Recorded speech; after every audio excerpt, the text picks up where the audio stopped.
Yeah. All I can say is I'll do my best. Oh yeah, you'll do good.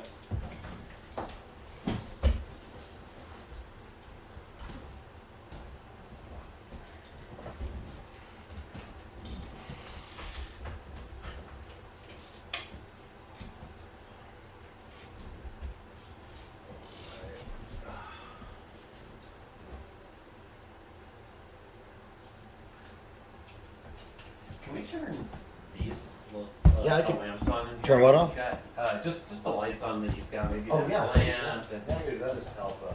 Yeah. Like this light here. Yeah, that'd be great. Like this one. Give us a little extra Okay. background. I get that.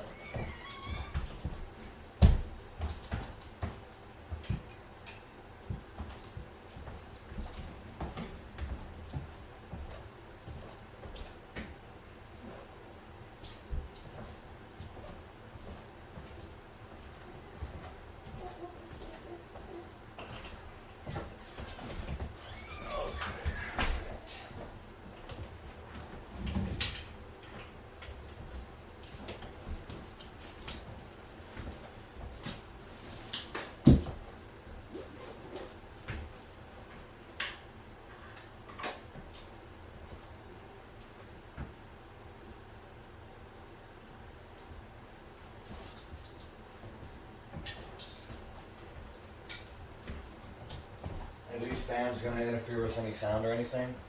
Probably. Okay, I turned that off. Yeah, I was gonna say this That one one okay? probably will. What about the one up above? I think the one above should be good. Okay, And once we're done with the interview, we can pop those back on. gotcha. Awesome. Could you put this? You are wearing the perfect shirt for this. Really? A black shirt. That's good. Could you put this under your shirt and like connect it to your collar? Sure, I can So do that. yeah, it's facing your Sure. mouth. And right here? Yeah, I can adjust it too. Okay.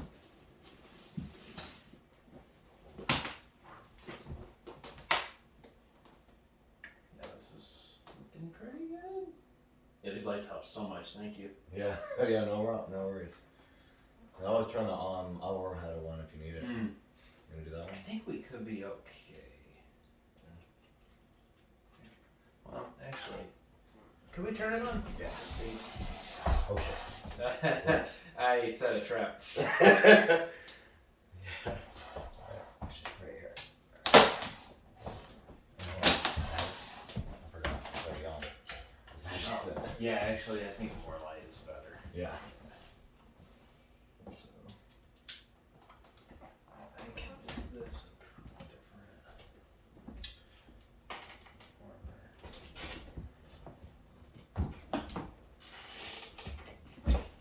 Yeah, perfect.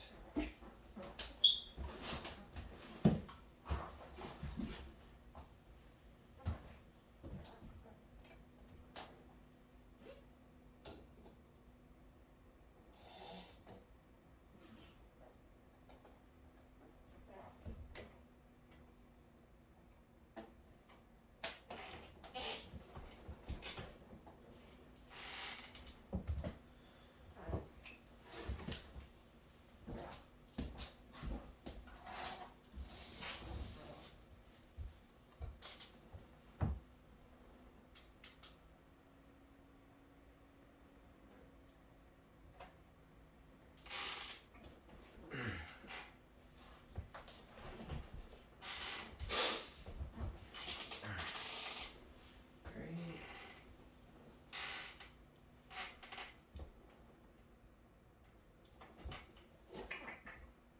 Actually, I'm gonna grab one of these sheets of paper really quick just to Okay. do a light balance.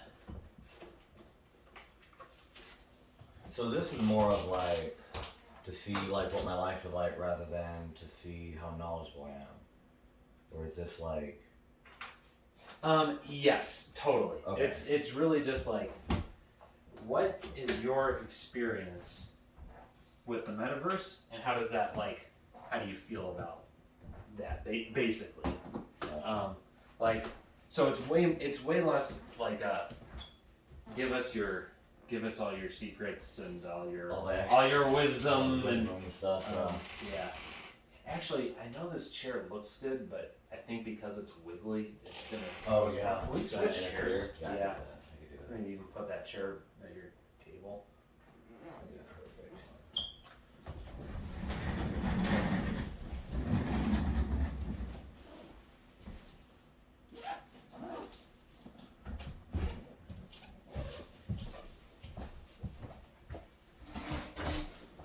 Can I log into your Wi-Fi?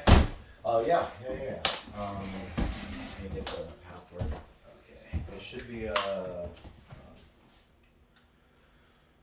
is it? It's ATT MJK2VDN. That's the one to log into. It's that one right there. Okay. And then password. Let me know when you're ready. Got it. Okay, so the Wi-Fi password Mm-hmm. is it's 9 Mm-hmm. A H V, Mm-hmm. all of those are lowercase. Mm-hmm. 2 Mm-hmm. U K Mm-hmm. 5 Mm-hmm. K Z H K. All of it's lowercase. Still. Awesome. Should work. Let me log into this. Actually, audio.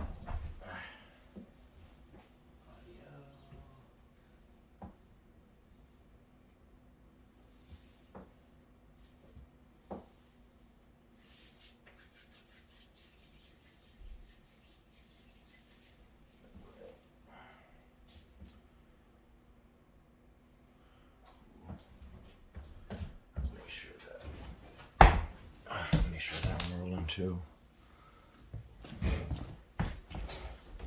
Yeah. All right. I actually might put this on my. Is it okay if I put it on my YouTube channel? Sure. On my side, yeah. Yeah. Okay, cool. Yeah. Cool.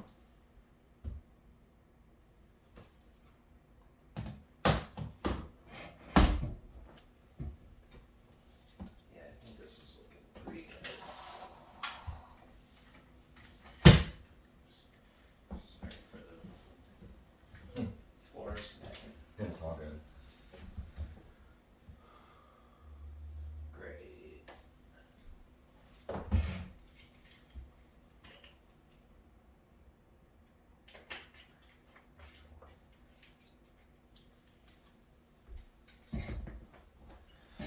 Cool. Could you just snap on in front of that mic right there? Snap. Yeah. Yeah. Great. Just want to make sure I'm here. Both mics, which Yeah. I am. All right. I'm gonna log into this Zoom call real quick. Okay. See if anybody's there. Well, you want me to like look into the camera or like look You can talk to me. Talk to you. Yeah. Okay. Mhm.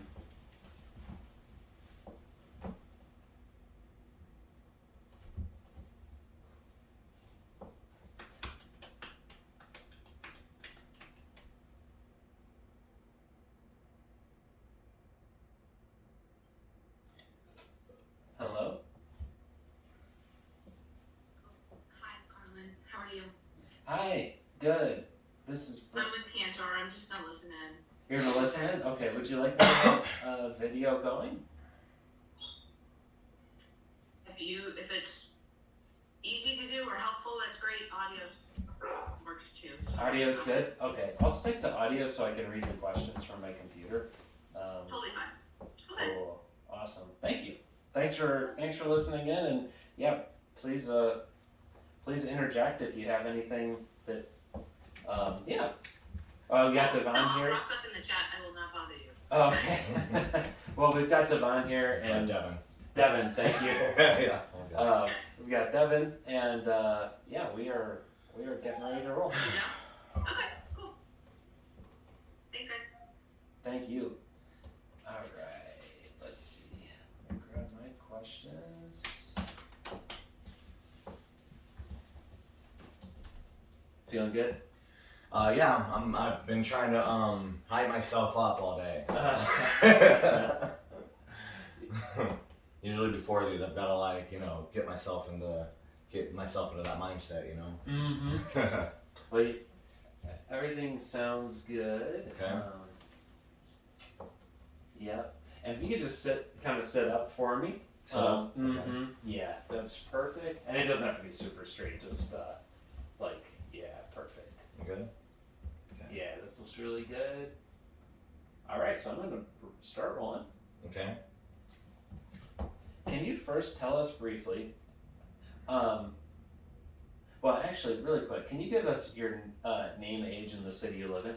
Yes, it's Devon Williams, or Devon Carey to my community and stuff. So Devon Carey, and age is 30, and I'm live in Dallas, Georgia. Perfect. Okay.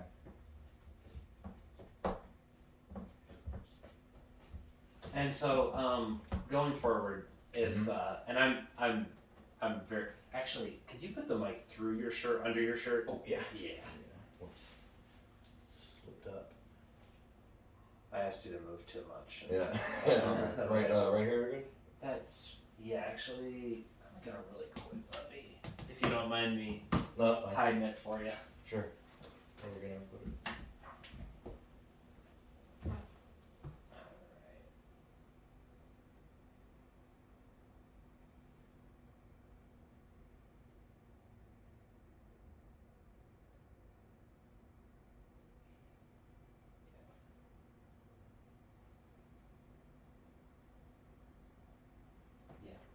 Cool. Good. Yeah.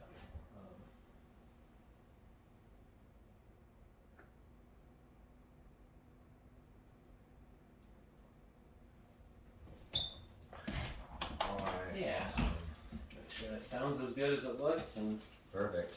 could you say your name for me again? Yeah. Devon Carey, age 30, Dallas, Georgia. Perfect. All right. Great. Can you tell us briefly about your back? So, first of all, can you, I'm going to ask you a question. Could you try to say the question and the answer? So, if I say, what's your name? You're like, my name is, Okay. Gotcha. yeah. And that's, I can stop it and we can rephrase it so it's no biggie if you don't always nail it. But, Okay. yeah, so could you tell us briefly about your background and how you currently engage with the metaverse? Okay, so my background, my background began in I was really interested in like making money online. So that's really where everything began. And I started in crypto in 2017. Before that, I was in e-commerce, but crypto was really the gateway into the metaverse for me. Crypto was pretty much Bitcoin, and then of course the altcoins. And then whenever you start diving into whenever you get into crypto, first you're looking into the money. You just want to make money in it. But I became really interested in the technology as I began to dive deeper and deeper and deeper into cryptocurrency. So it began with Bitcoin, then went to Ethereum. Then I was really interested in Cardano, which is a third layer blockchain, which allows you to create decentralized applications and all that good stuff. Which for a while I didn't know what crypto was really for. It didn't really have any real world value or application in the current world that we live in. And as I began to dive deeper into crypto, it occurred to me that crypto was setting us up for something much, much bigger. And that was, in my eyes, what I see with crypto it really dawned. The metaverse is what really solidified that concept. Is because with the metaverse,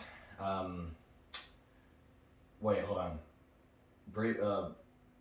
Let's briefly describe what was the. Well, actually, this goes to my next question. So really? yeah. Can you what does the concept metaverse mean to you? Okay, so so the concept of the metaverse means to me it's an escape from reality. I feel like the metaverse is an escape from reality because it gives people a new opportunity to live a life in a new reality. It allows us to live inside of this virtual world, and in my experience, what I've discovered is that virtual reality has been around for a long time. The concept of the metaverse has been around for a long time, but the one key missing part of the metaverse was decentralization, I feel. And there's a lot of misconceptions right now on what the metaverse is, and a lot of people think it's just virtual reality, it's just virtual world, like, like Second Life. I've been playing Elden Ring a lot. It's been fun, but it's like these huge, expansive virtual worlds.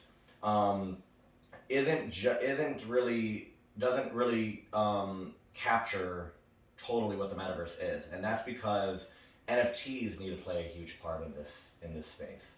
NFTs are non-fungible tokens, and it allows you to have ownership. It allows you to have ownership of certain assets or items or just things on the blockchain, like in this virtual economy. So like the sandbox, for instance. The sandbox is a true metaverse. Decentraland is a true metaverse. Meta, the Oculus right here is not necessarily the metaverse, but I feel like, or they're changing the name to MetaQuest, coincidentally. So they changed the name to MetaQuest, and it's going to be more of a gateway into the metaverse. That's what I feel like MetaQuest is going to be. A lot of virtual reality headsets are going to be the gateway into the metaverse, but they're not necessarily the metaverse. So we get into the metaverse, and let's say I put on the virtual reality headset, and I can browse all sorts of different games. I've been playing Resident Evil, which has been fun. Echo VR, that's been super fun. But those games aren't necessarily the metaverse either. It's a gateway into the metaverse because NFTs need to meet virtual reality and these virtual worlds. So the sandbox, I think they've got an integration with VR at the moment, or I think they're getting a VR integration, and that's going to allow users to enter the sandbox or the Decentraland with a VR headset. And now, whenever you enter these virtual worlds, now it's like you're in these virtual economies, with all sorts of different people. They could be whoever they want, do whatever they want. And it goes really back to the Ready Player One concept. Ready Player One, if you ever seen that movie, Ready Player One was like a huge world, in a virtual world or whatever, and like everything had value there. Like they were pretty much leaving their old world behind, which I don't think we're going to go into a dystopian society anytime soon, but it's very possible as advancements in technology push the metaverse forward.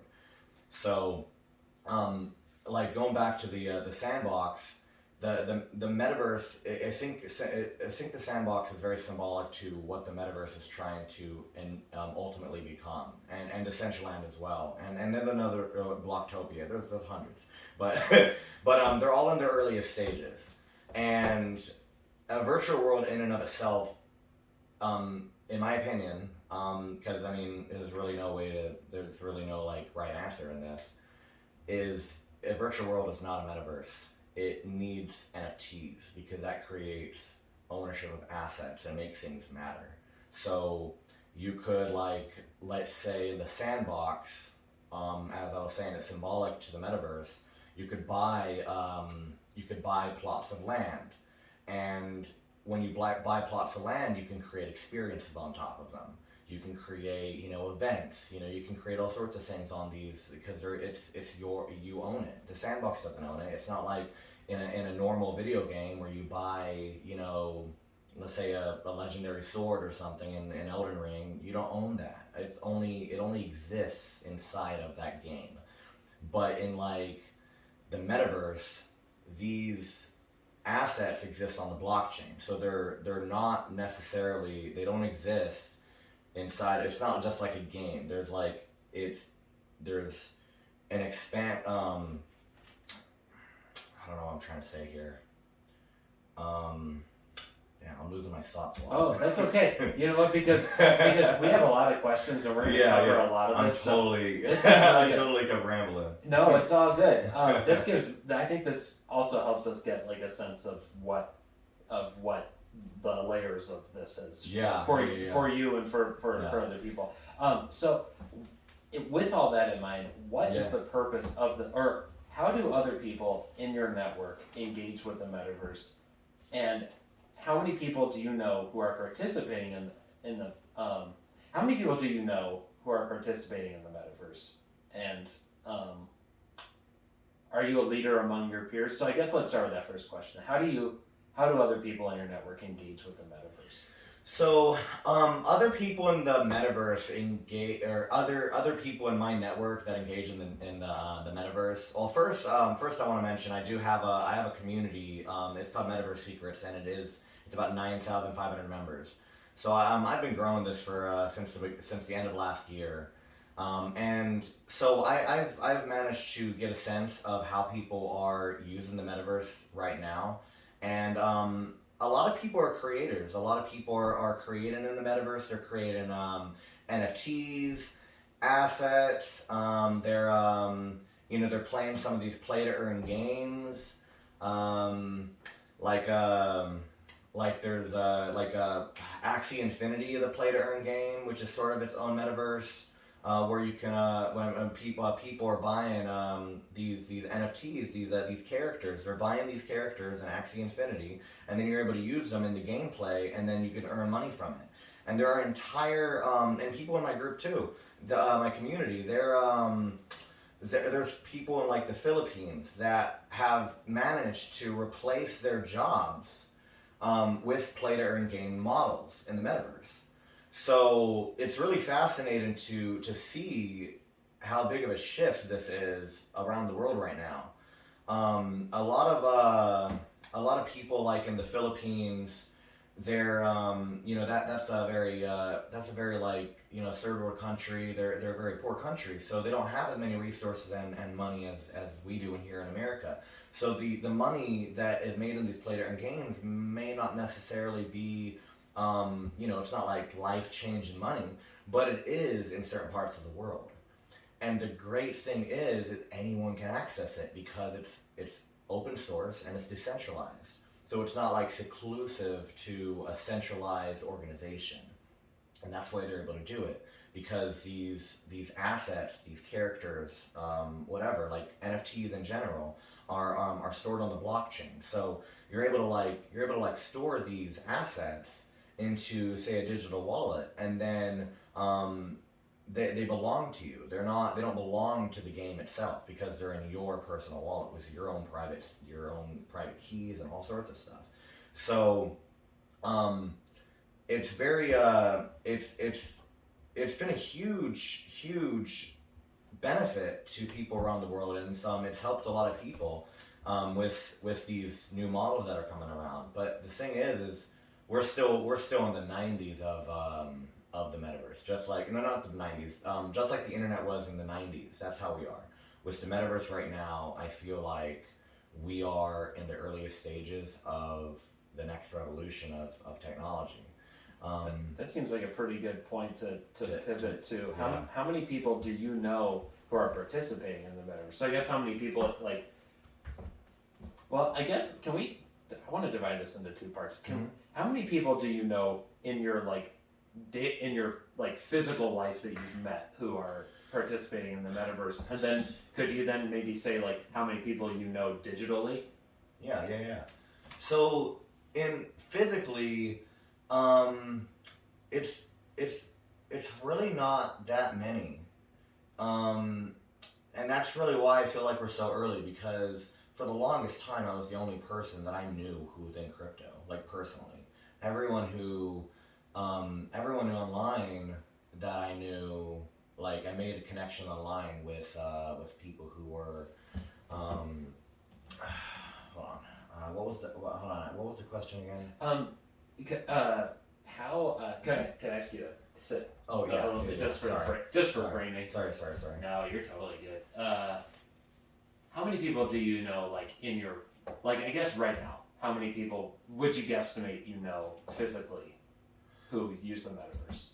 I'd probably say the amount of people that I know physically who use the metaverse, it's probably under 10 physically, because I have a few friends who have the Oculus, who have the MetaQuest, but like I said before, VR in itself is not the metaverse.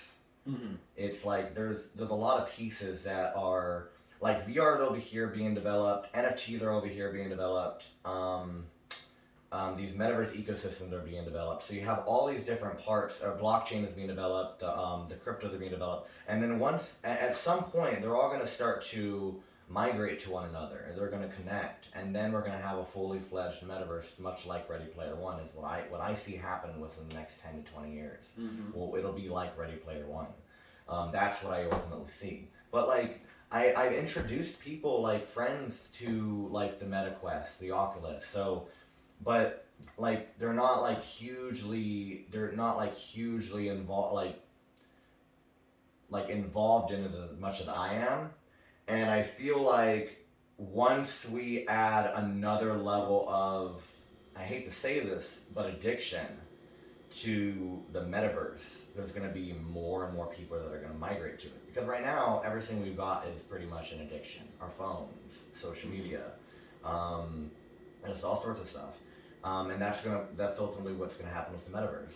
So I have a bunch of people who are interested in VR, but as far as like the metaverse itself, like who mess with like say plots of land in the sandbox, I don't have anybody I know who's doing that. I'm not really even doing that much right now because the ecosystem's still being developed. It's not ready for the mainstream yet.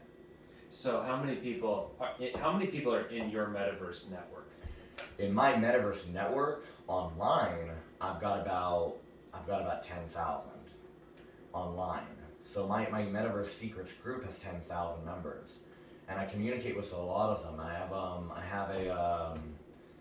one of my mentors, a friend of mine. He has a NFT collection called the Chilling Chameleons, and he does a lot of work with like ocean waste cleanup and stuff like that. But his NFT collection is directly influenced by the work that they're doing, the charity work that they're doing, and I think that they're building some sort of metaverse ecosystem as well that revolved around their NFT collection and stuff like that. So, This seems like a good pivot point too. What do you personally get out of your metaverse experience?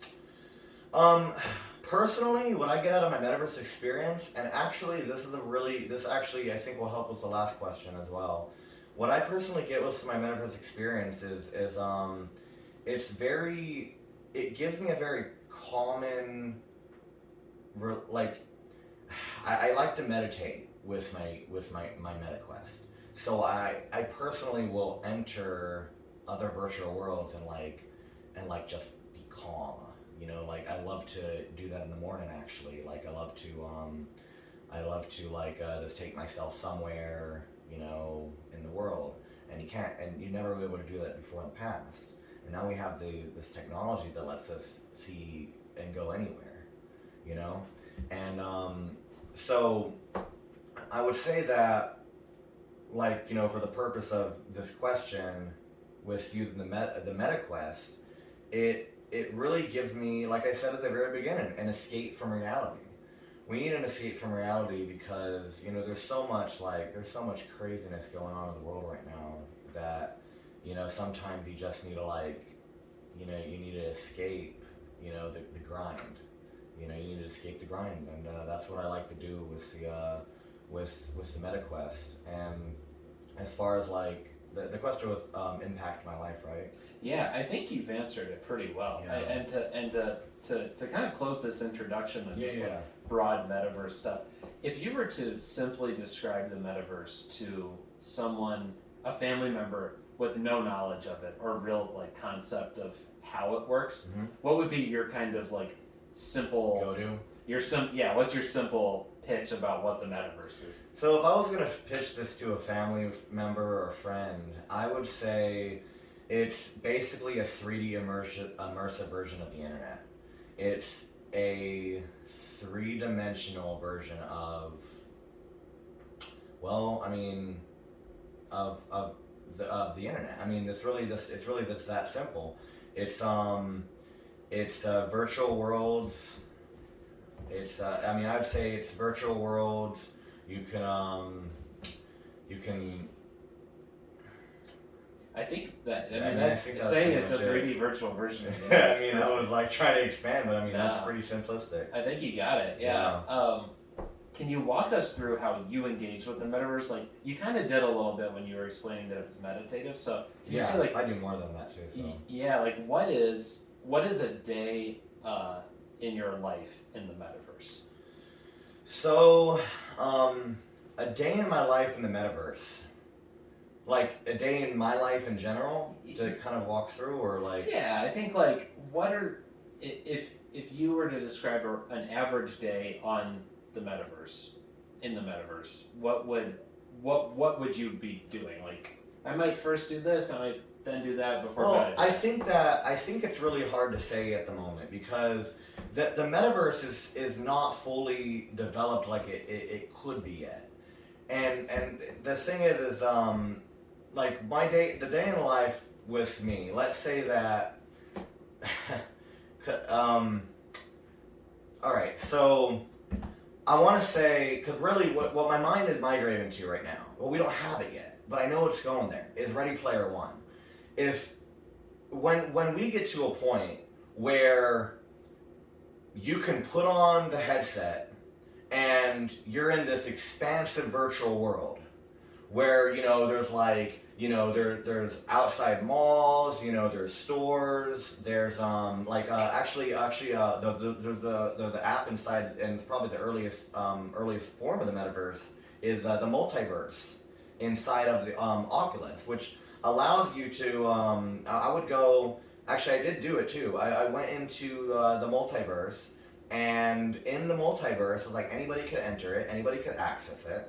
And you're in there with a whole bunch of other people and a whole bunch of other friends. I mean, people you don't even know. And you could, like, you know, have some social interaction with people just, like, you know, strolling the streets or whatever like that. Or you could buy, you know, you could buy certain houses or apartments or whatever. So there's actually, like, things that you could do inside of the metaverse, like buy real estate. People are actually selling real estate inside of the metaverse right now. And buying and selling real estate really goes back to buying and selling, you know, land in, like, the Sandbox or the Decentraland, just to use those two as examples. What do you get out of the metaverse? What right now are you doing on the metaverse most often?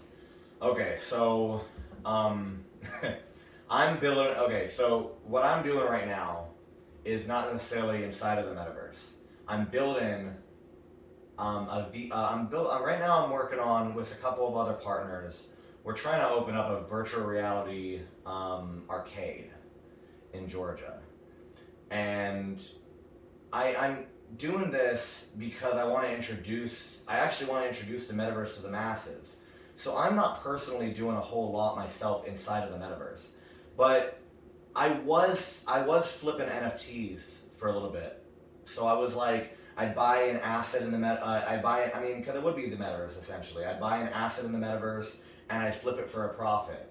You know, like, say that I'd buy I don't know, a Chilling Chameleon NFT, you know, from my friend Darren, and then, like, you know, they have a bunch of news coming out, and then I flip that. So I'm more personally involved in the business side of things with the metaverse. Like, I'm building a VR arcade, which is going to introduce the metaverse to the masses, because I feel like VR is the first step in that direction. And then I'm also involved in the investment side of things. But in the investment side of things, like, I will research, like, I'd go on CoinMarketCap or KuCoin, and I'll look at metaverses that, I'll look to see if some of these metaverses, like, you know, have news, or they're gonna come out with, like, you know, a new play to earn game or something. And a lot of the time I'll introduce it to my communities. So I'm really into the investment, the business, and advertising side of things. But one more point I want to make on this, because it's really, really important, is I'm actually in addition to the VR arcade, I'm trying to find a way to build out my own metaverse ecosystem. So I'm currently studying and learning game development. with an Unreal Engine. So I'm actively expanding my skills more so than, and that's really why it's difficult to answer this, because I'm not necessarily like playing in the metaverse, you know? I'm not really trying to like do a whole lot inside of the metaverse itself. I'm more so on the outside trying to build stuff. That's really why it's like I'm not personally like doing this for leisure. I'm doing this because like I see potential in where we're heading, and I want to be a part of the creation of that. You know what I'm saying? That makes total sense. Is that a good okay answer? Yeah, I think so. The when you talk about your when you talk about the metaverse as a meditative experience, you're talking about that. Can you just like very quickly describe like when it's meditative for you, what you're actively doing when you're in that space? Like, what are you walking around and looking at things? Or is like, what are we? So when I am doing these meditative experiences, sometimes it'll be in space. So I would, I love space. Space is one of my favorite things. So I really love Elon Musk for SpaceX. But ultimately, I'll be sort of like in the cosmos, which is so fun. It's so fun to like just be up in the stars, be up in the moon, the planet, stuff like that. And it's like, it's so realistic and so visual, and it's such a common experience. And then there's times where I'll be like, I might be at the beach, or I might be at like, one time it was like, I think like Niagara Falls or something. And just places you couldn't like you can't just go there, snap your finger, but we can in a virtual sense. So I love to like embody myself into these environments because I feel like it's very calm and it's very relieving. It's like it's part of how I start my day a lot of the time. That's perfect. You good? Yeah. What do you wish the metaverse offered? And what's the biggest thing right now when you talk about the metaverse isn't where it could be? Yeah. What would take it there? So what's gonna bring us to the metaverse, in my opinion? What's gonna what could the metaverse have is an easier accessibility to. Well, first of all, we need better graphics. First of all, we need the technology still hasn't evolved well enough yet for some of these applications to be built. Like a Ready Player One ecosystem would require like we would need to be like 6G or something. We don't even have that yet, I don't think. It needs to be like, lightning speed. It needs to be like as fast as light, basically. So first of all, as part of the technology aspect, it's still not there. Like the Oculus this is like one of the first models, and it's like earliest. It's like the first like computers in the 90s, basically. Because we're just on another level. So I think that's first and foremost. Second of all, with like the Sandbox, the Decentraland, Blocktopia, like all these other metaverse ecosystems that actually have like NFT integrations, I feel like what really needs to happen for mainstream adoption to take place with the metaverse is we need to have, like, the Oculus is sort of like an app store. It's a gateway into the metaverse. But like, how you go on your phone and you go into the Play Store or the App Store with Apple, whatever, and you're just searching through apps and you want to download something, whatever. And it's just instant. You could just download an app and that's it. That's what needs to happen with the Oculus, with metaverse ecosystems. Like the Sandbox needs to have an app. The Blocktopia needs to have an app. Decentraland needs to have an app. They need to have apps inside of MetaQuest. They need to have an app so that, like, if I wanted to, this is why I'm not totally involved in like involved in like the actual like metaverse yet. As far as like playing inside of it, is because of the ease of access still isn't there. It's just, it's like I want to pick up my headset, put it on, and then download the Sandbox and be able to play it directly from my Oculus. That's gonna bring us into mainstream adoption. That's perfect. How is your real life impacted by the time you spend in a virtual world? Say that again? How is your real life, like in the physical world, impacted by the time you spend in a virtual world? So, my real life is impacted by the virtual world. That's a tough one, actually. I think you may have already answered this like in a couple different Yeah, phrases, some different but segments, yeah. yeah, when you talked about it being like a meditative way for you to could you Yeah. actually could you maybe just, and this could be like very quick, but just maybe rephrase your notion that the world, there's a lot of things that are stressful in the world, and being in the metaverse like is an escape Yeah. from those things. Yeah, And that's how so it makes like, does it make the regular world more enjoyable for you? well, I honestly think that the metaverse is a really good. It's really good for the world, but it could also be really bad for the world too because of how addictive it could initially be. But the thing is with the metaverse is that it's as technology advances, it's going to become more addictive. But let me say real quick that my social media is so addictive already as it is, and I hate being so addicted to social media, which is part of the physical world, part of the physical world. So I feel like it's a break to enter the metaverse from seeing all the craziness that's going on social media, like Ukraine, the Amber Heard trial, the whole Will Smith controversy with Chris Rock. Like just use those as examples, but there's, seeing all the negativity, in the world, and I use social media because that's where everything goes. Everyone migrates to social media because that's where everything is. It's just like a long newspaper. And I feel like entering the metaverse is actually an escape from that. So it really goes back to an escape from reality. Like, that's really the point here, is that the metaverse is an escape from our normal lives.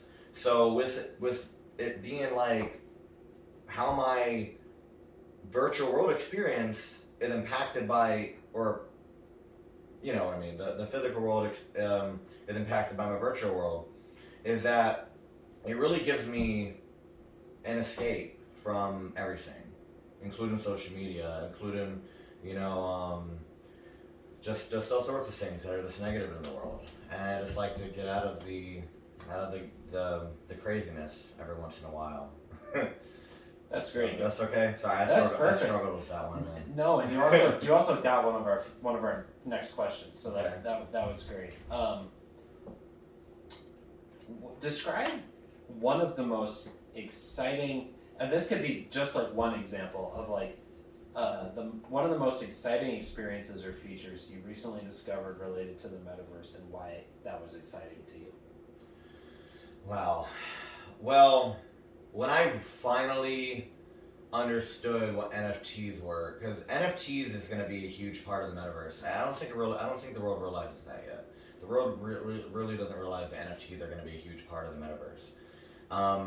So when I finally discovered what NFTs were and how it was gonna play a part in the metaverse, it really it was one of the most exciting things I ever discovered, because I realized that the possibilities were endless, because you can, it's just like that saying in Ready Player One, you can, people come for all they can do, they stay for what they can be.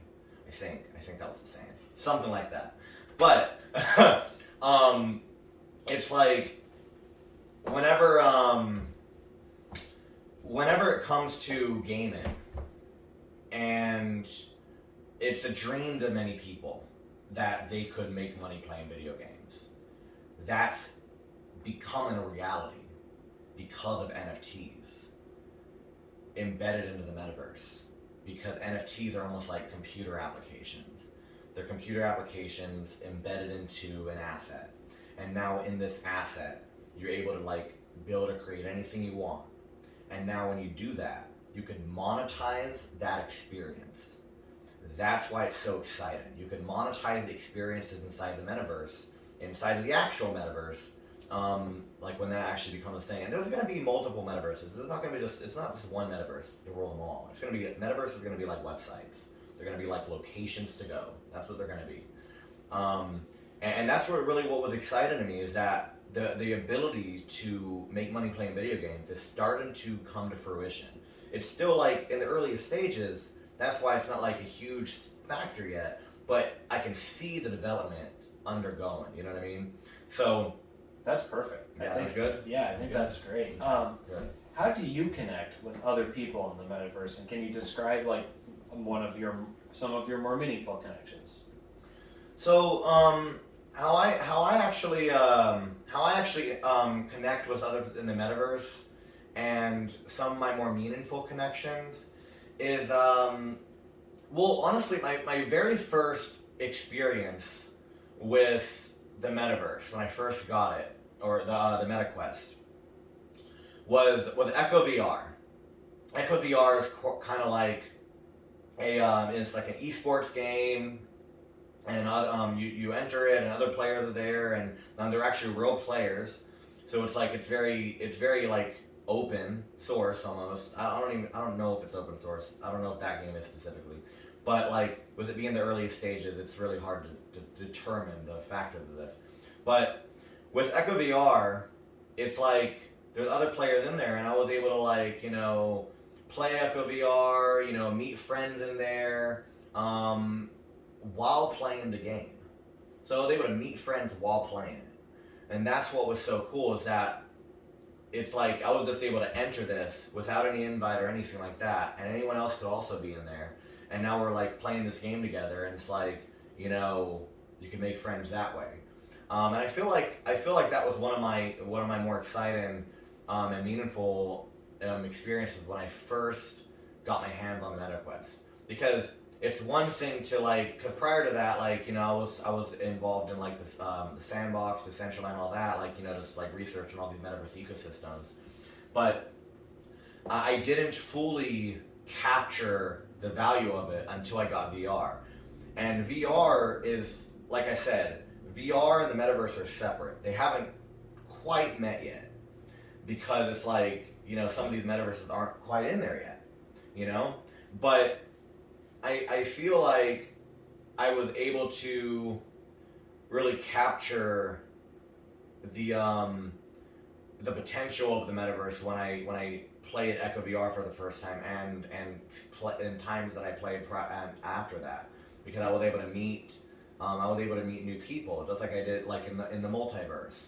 When I actually entered into the multiverse, that really what experience like. I'm sorry, I actually do have another scenario when I first entered the multiverse. Can we hold it just for a second and move to this next question? Yeah. Just because I don't want to take your whole day, but yeah, because that was really good. I think fine. we'll get to it in. Okay. I think we'll get to it with this next Okay. one, or with these next bunch. What communities are you part of? Or let me rephrase this. What communities are you part of related to the metaverse? What is their role in your life?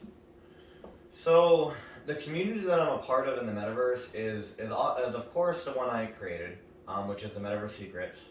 At the moment it's called NFT Masters, but it's from Metaverse Secrets, and that's because I partnered with someone who is he's like a 6-figure NFT investor, and wait, what was it?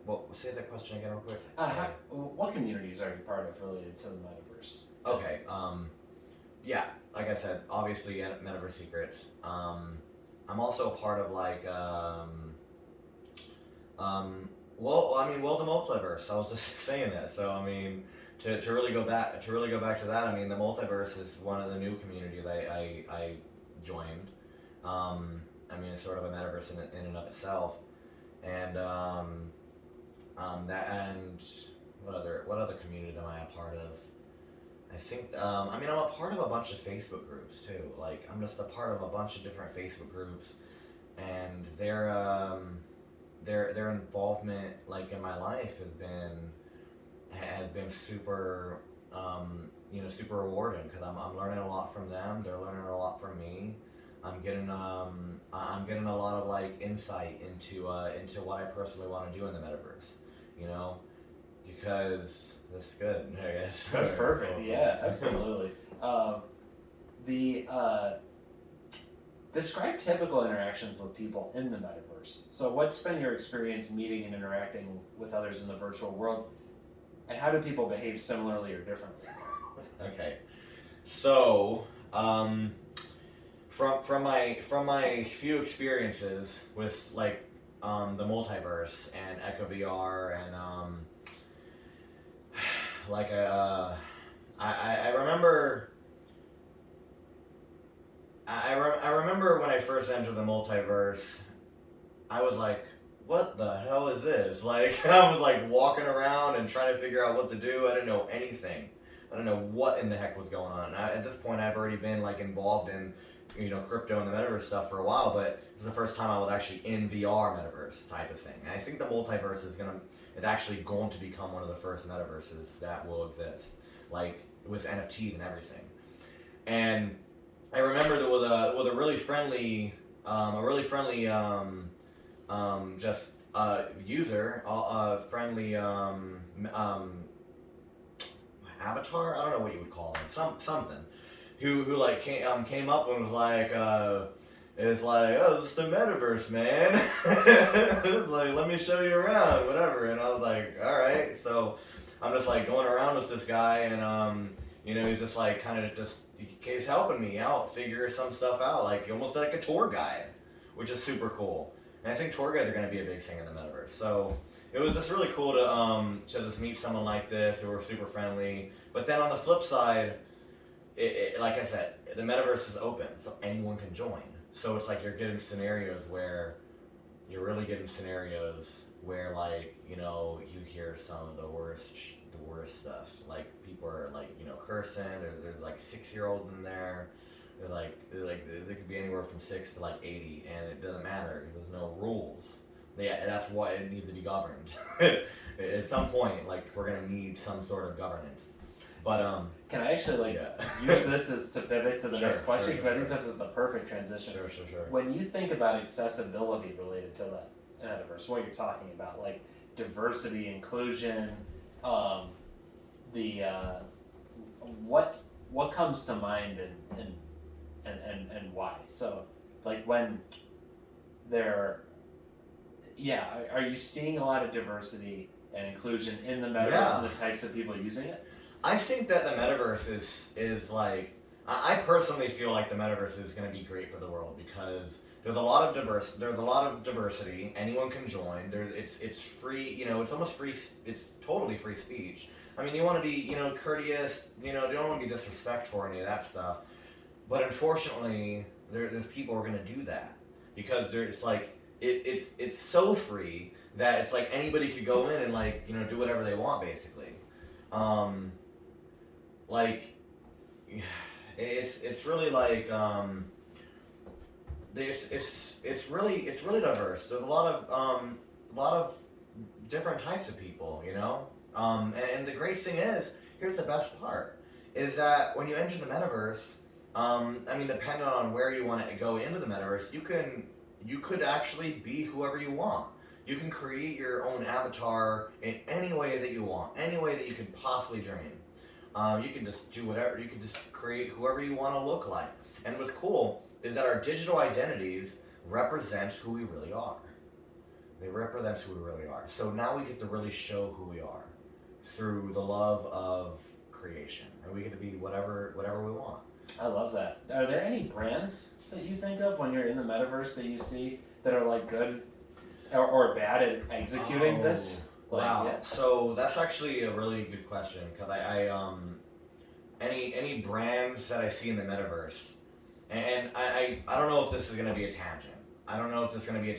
But I feel like I want to say this because when you mention brands, one of the biggest factors of the metaverse is going to be brand recognition.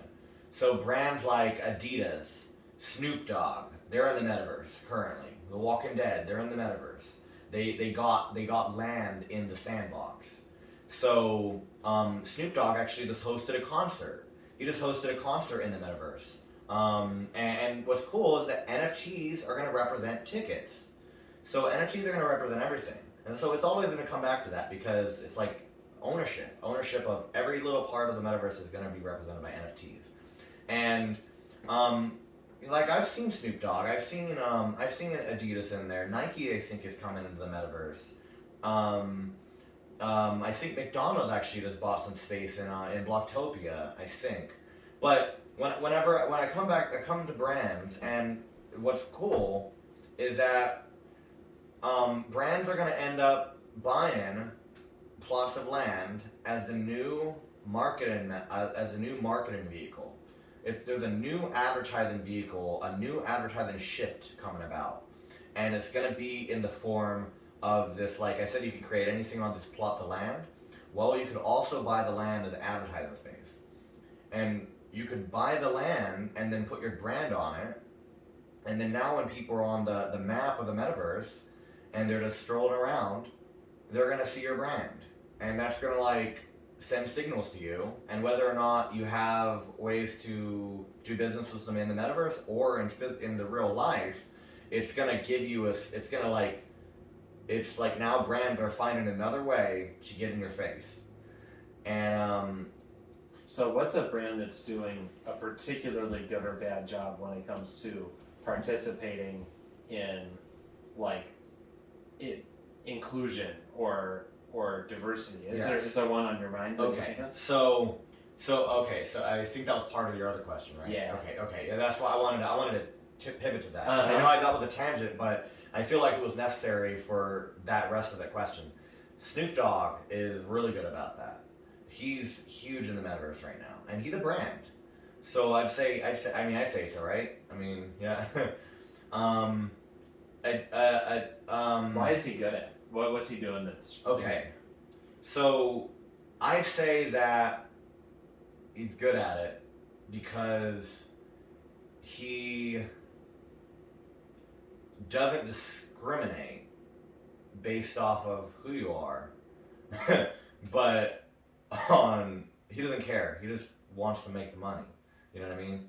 So, I don't know. Say that again. I'm sorry. This question. Oh, I just mean like when it comes to like accessibility for people and the metaverse, or do you see brands that seem to be reaching out to everybody like the way you're describing Snoop Dogg, or are there brands that seem to be excluding people, or and it doesn't have to be diversity in like basic terms.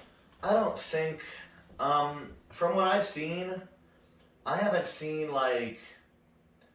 really seen brands doing it totally wrong yet. I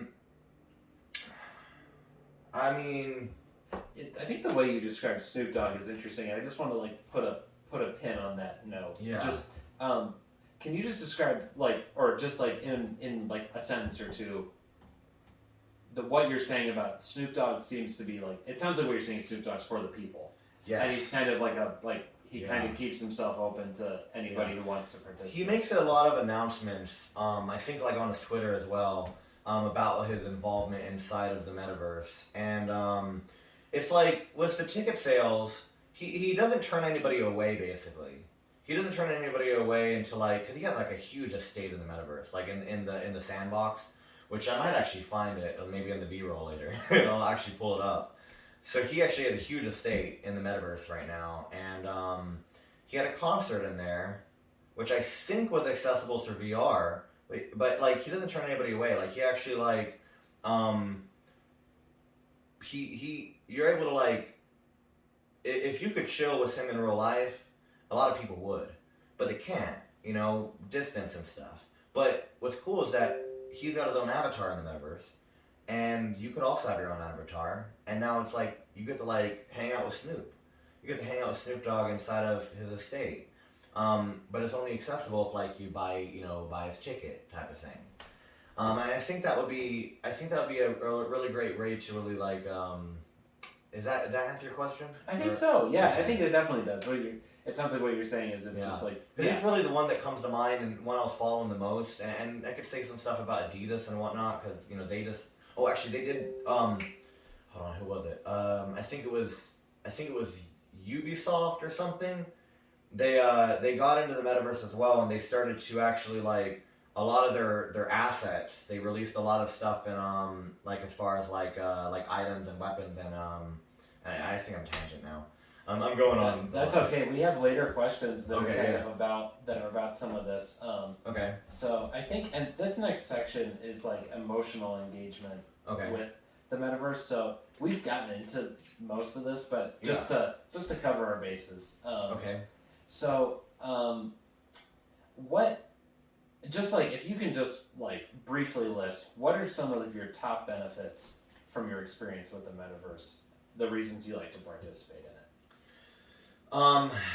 So some of my top reasons of why I am so my top reason of why I love to participate in the metaverse.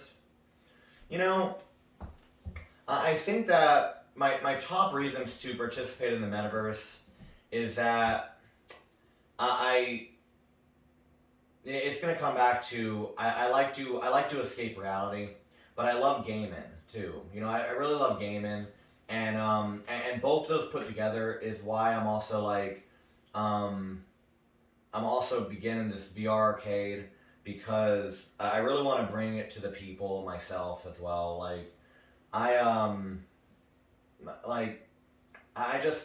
top reasons why I love to participate in the metaverse is I love to create. Like, I'm an author, like I publish some books, and I want to take those books and I want to turn them into like my own metaverse ecosystems. Since I love gaming, like I want to create my own games.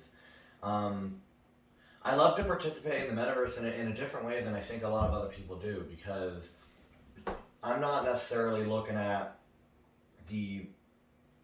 I love to meditate, I'll play some games and stuff, but really what really excites me is is what I can actually do for the metaverse rather than what can the metaverse do for me. Like, I want to build it, I want to expand it, and that's really the thing here. Perfect. That's fine. Yeah, absolutely. What are some positive emotions you feel when you're in the metaverse? Positive emotions that I feel? Yeah. In the metaverse, I feel joy. I feel a sense of calm, relief. It's exciting. It's just it's fun. Like I mean, I even like you could even watch movies like in the MetaQuest.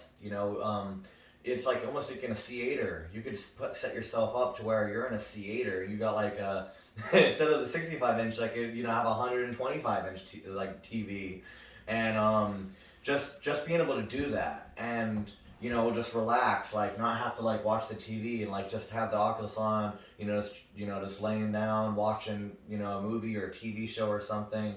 It's like and not just watch it, but the environment. So it's like I could be wherever I want watching this. I could be in like a cabin, somewhere, or mountains or whatever, and it's just it's exciting to just be able to use my imagination. Perfect. What are some negative emotions you felt in the metaverse? Some negative emotions that I felt in the metaverse. Well, one thing is that there like in some experiences there's some people that are really like they can be really mean, or they're trolling. This is gonna take trolling to a whole nother level, because instead of trolling in comments, you can now troll you can troll avatars and stuff. Like, I remember there was one metaverse app app or whatever I was using, and there was a bunch of different characters around, and I'm in a character too, and and like just some of them are just so mean. Like, I've seen like some people bully, like there's literally, this is gonna take out cyberbullying to a whole nother level too. That's why there's got to be some governance. There's got to be something that's kind of like, I hate regulation, but we all hate regulation, but at the same time we kind of need it to a degree. We kind of need some kind of like structure so things don't get out of hand and we don't have absolute chaos. That's perfect. What do people misunderstand about people who use the metaverse?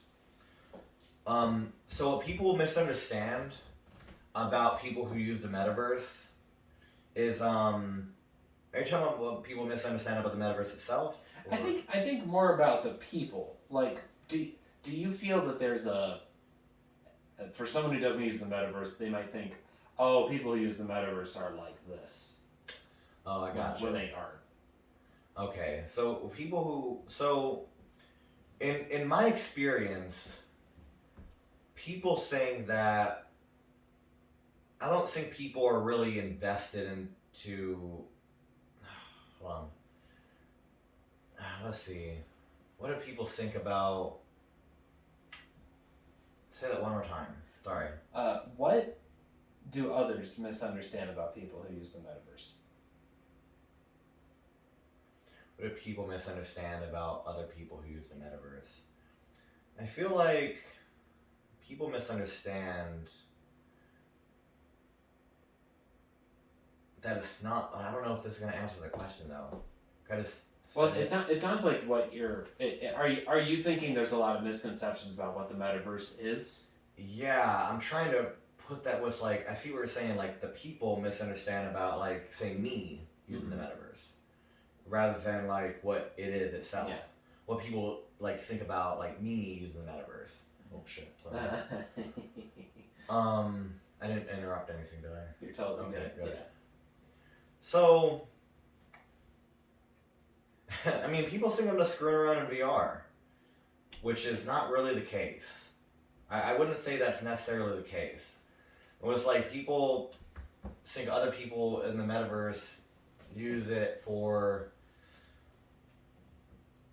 I'm gonna have to come back to that question. Well, and I actually think you just answered it. Can I ask you? Really? Can I ask you to word it a certain way? Sure. Because it sounds like what you're saying is people think you're screwing around in VR, but what you're actually doing and what you've mentioned today is that like you're really creating. Yeah. So. Oh, I think that would be a good. Yeah, way like to there's do it. businesses. Yeah, like it's I think that actually you know what, that actually does work. So I'm gonna say this is what I'm gonna say about that is that the metaverse is people think that they're screwing around in VR when in reality the metaverse and what it's becoming is an economy.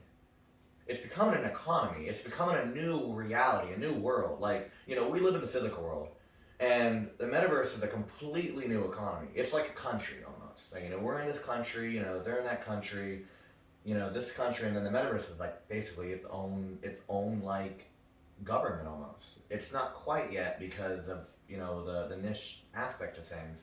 But I feel like that's really what people think that we're doing is the screwing around in VR, when in reality, you can create, you can start businesses, you can sell things. You know, it's just the internet. It's just a 3D internet. That's perfect. Okay, I didn't think I'd get that, but no, that was great. And sometimes you just gotta sometimes we, when we're answering questions, just have to stumble into the answer we're looking for. Yeah. What are the best ways to engage in hearing about or experiencing the metaverse? So like, what are practical ways that you can fold the metaverse into your life? Practical ways that I could fold the metaverse into my life. Like how are you asking like how I experience the metaverse, or say that again? I think this next question is more for like you explaining the metaverse to other people. So if someone said, what are the best ways to engage in hearing about or experiencing the metaverse? What are the basic ways someone can get on the metaverse? Oh, so if someone's gonna if someone's gonna get involved in the metaverse for the first time, first they need to I would honestly highly recommend getting the MetaQuest, getting the Oculus, because I feel like that's gonna be the basis for the metaverse. Like, and not just the MetaQuest, but other VR headsets. Like people think honestly, people think that the Oculus, the MetaQuest is the metaverse, and that's totally false. It's not the metaverse. It's going to be a gateway into the metaverse, and then there's going to be applications that are going to allow people to get into different metaverses. It's like a door, you know. You open the door, and now you're in the house, and then you have all these rooms. That's pretty much the Oculus is the house. And I feel like the first step would be getting an Oculus so that you could experience VR. But then I really feel like in order to capture what the metaverse is headed towards is really first understanding Bitcoin, then understanding what Ethereum is for sure, and then dive into the different metaverse ecosystems like the sandbox, those are cryptocurrencies. So you could invest into these metaverses by buying their cryptocurrencies, and but it would really be understanding crypto, and the technology behind it. So That actually answers one of my next questions. So what's the most practical application for the metaverse in your life? what's the most practical application? Yeah, like what if you were telling someone who's like, well, why should I get on the metaverse? What does it do to practically improve my life? Ooh, Like what's something someone could do to practically? It sounds like you've mentioned, yeah. for instance, like investments. NFTs. Yeah. Okay. So I wouldn't even say really NFTs until I wouldn't even say NFTs until they understood what that is. But what I would say is if they have so if like say Joe Smo had a business and they're finding a way to market it, whatever the business is, I don't know what it is, but let's say that they're trying to find a way to market it. Well, they could buy a plot of land in the sandbox, from a third party or even the sandbox's database or whatever, and you could buy that land, and now you could brand that land with your business. So now the thing here to remember, and there's so many things I could say about this, but I'm just using a specific example so I could stay focused on the concept. But now it's like they could use that land to advertise their business. Why would they do that? Why would they want to do that? Here's why. The traffic. Traffic is going to come through. It depends on the metaverse. You can't just buy a spot of land in any metaverse. It has to have a metaverse with traffic. Because traffic is really what brings in sales. It brings in revenue. You get traffic, you get money. So that's really the thing here, is that you could buy that spot of land, and now traffic's coming through, and you could profit from that. It's just like in real life with a business that's on the corner of let's say in New York, busy street in New York. You're buying that building, and you put your business there, and you get all this traffic coming through. Guess what? That business is going to make money. Same thing in the metaverse. It's the exact same concept. Perfect. How can someone learn about the metaverse if they've never experienced it? So, I'd really go into I'd start if people are going to learn about the metaverse. They want to learn about the metaverse if they've never experienced it. The first thing that comes to mind is YouTube. Because YouTube's got everything. So you're gonna have to start somewhere with this, and the best place is to start is YouTube. Just type in, just watch videos, just watch different videos until you find things that make sense to you. That's really what it's about. It's finding things that are gonna make sense to you, and then pulling on top of that. But I'd say also joining communities. Joining different communities like Metaverse Secrets. People are always posting stuff in there. I think someone actually just posted this Web3 masterclass thing, which Web3 is kind of like the metaverse too, but I'm not going to go into that. I think you've got it, and this goes into our next point. Who do you consider experts or product or who's an expert or a product in this state? I would absolutely say, off the top of my head, Gary Vee. But he's more into NFTs. But NFTs play the huge role in the metaverse. So I'd say Gary Vee for sure, because that's really going to help you with NFTs. Sorry, I totally forgot to tell you the question. Oh, you're doing good. The influencers, I'd say Gary Vee is good. BitBoy Crypto, he talks about it a lot. He talks about metaverse a lot in there. Let's see, who else? Influencers. Well, we got a lot of people in our Metaverse Secrets community. Honestly, I'm somewhat of an influencer in my community. So, I'd even say I mean me, but but I mean for real though, like who else? He's the chilling chameleons guy. He's also really big in the metaverse. He's a huge influencer in it. Um, I'd say Twitter would be a great resource as well. Twitter is a great resource. Just finding hashtags of metaverse, and you're gonna find you'll find influencers on there as well. Like just going through Twitter. Twitter is like the capital of metaverse and NFT and Web3 type stuff right now. That's So, perfect. That's good. Yeah, what expectations, if any, do you have from brands just entering the metaverse? Like, um, what, uh, what feels like necessary for a brand to enter the metaverse that feels like an authentic experience as opposed to just like throwing a billboard at your face? So, are you asking like what authentic experience is, brand expectation I have? Yeah, like if you see when you're in the metaverse and you come across a company like you said Adidas, can you just describe like specific examples of what brands do in the metaverse that feel like nice versus things that feel like crappy advertising? Okay, I got it. So I think that I'm gonna actually use Adidas in this example because Adidas, they recently, or even Nike, either one, let's say that they release a series of shoes. Now it's not going to be a shoes in the physical world.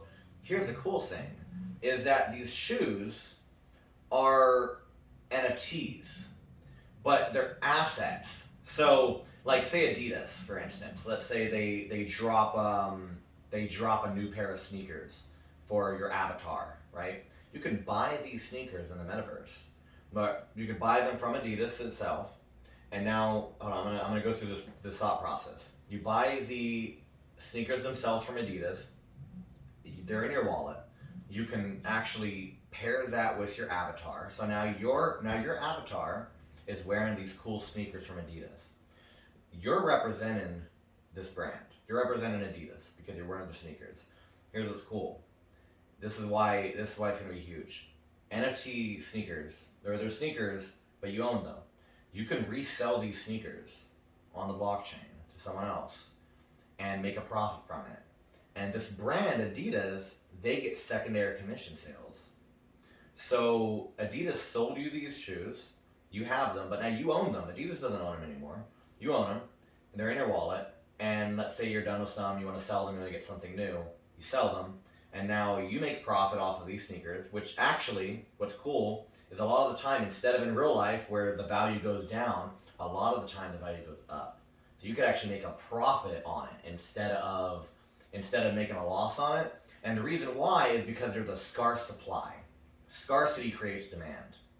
So now the strategic implication behind this is that you're selling the sneaker that you could actually make a profit on, not even a loss, because let's say that, I'm going to use this example. Let's just say LeBron James owns this pair of sneakers. That value is going to shoot through the roof. I mean, that's in real life too. But now it's recorded on the blockchain. You can verify on the blockchain who owns these sneakers. Let's say that there's 20 people who own them. You can see who owns them. And a lot of the time it gets more valuable. You can see every single person who owns these sneakers. Every single person. And now it's like it's going to become more valuable and more valuable and more valuable and more valuable over time. Whereas in real life, a lot of the times things lose value. So now it's like these sneakers are going around all over the place being sold. Adidas is making profit. You're making profit. All these other people are making profit. And you're sharing around these shoes that just keep going up in value. That's perfect. Is there an example of a brand? What is an example of a marketing metaverse brand engagement that you don't like? Do you have one? What metaverse engagement that I don't like? Yeah. Have you come across marketing or a brand? I'm sorry. Come across a brand in the metaverse and it didn't feel like it had that connection of this actually could improve my metaverse experience? A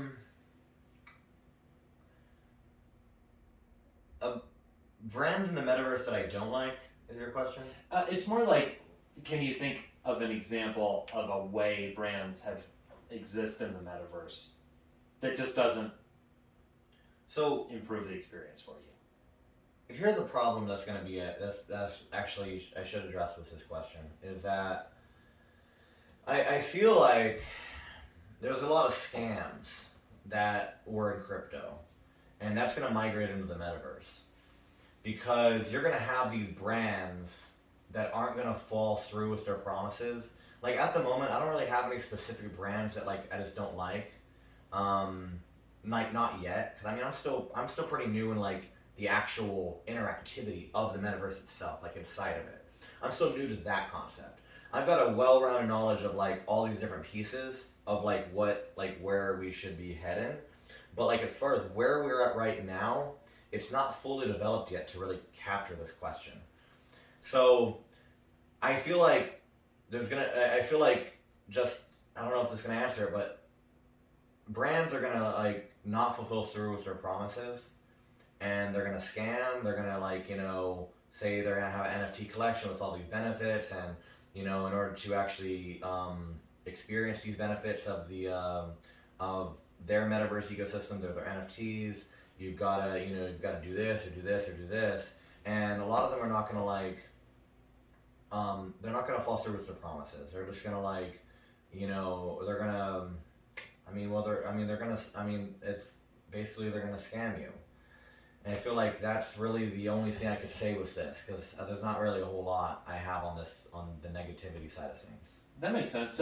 So just to quick, and I'm just going to ask you to kind of like summarize your point. It sounds like what you're saying is that brands might engage in NFTs in a way that's irresponsible, and that is something you don't like.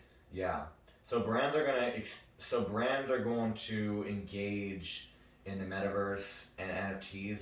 It's going to happen. They're going to exist. That is irresponsible, and they're yeah, I guess that's it. That makes sense. That's okay? Yeah, Right. yeah. Tell us a story about the metaverse community you're involved in leading. So, like, what's unique about? Look, you have this metaverse community. What makes it special? I think that what makes it special is I don't do it as much anymore, but I was doing a lot of trainings. I was I was I was bringing a lot of guests on. Like I had Darren on. I had a sandbox developer on.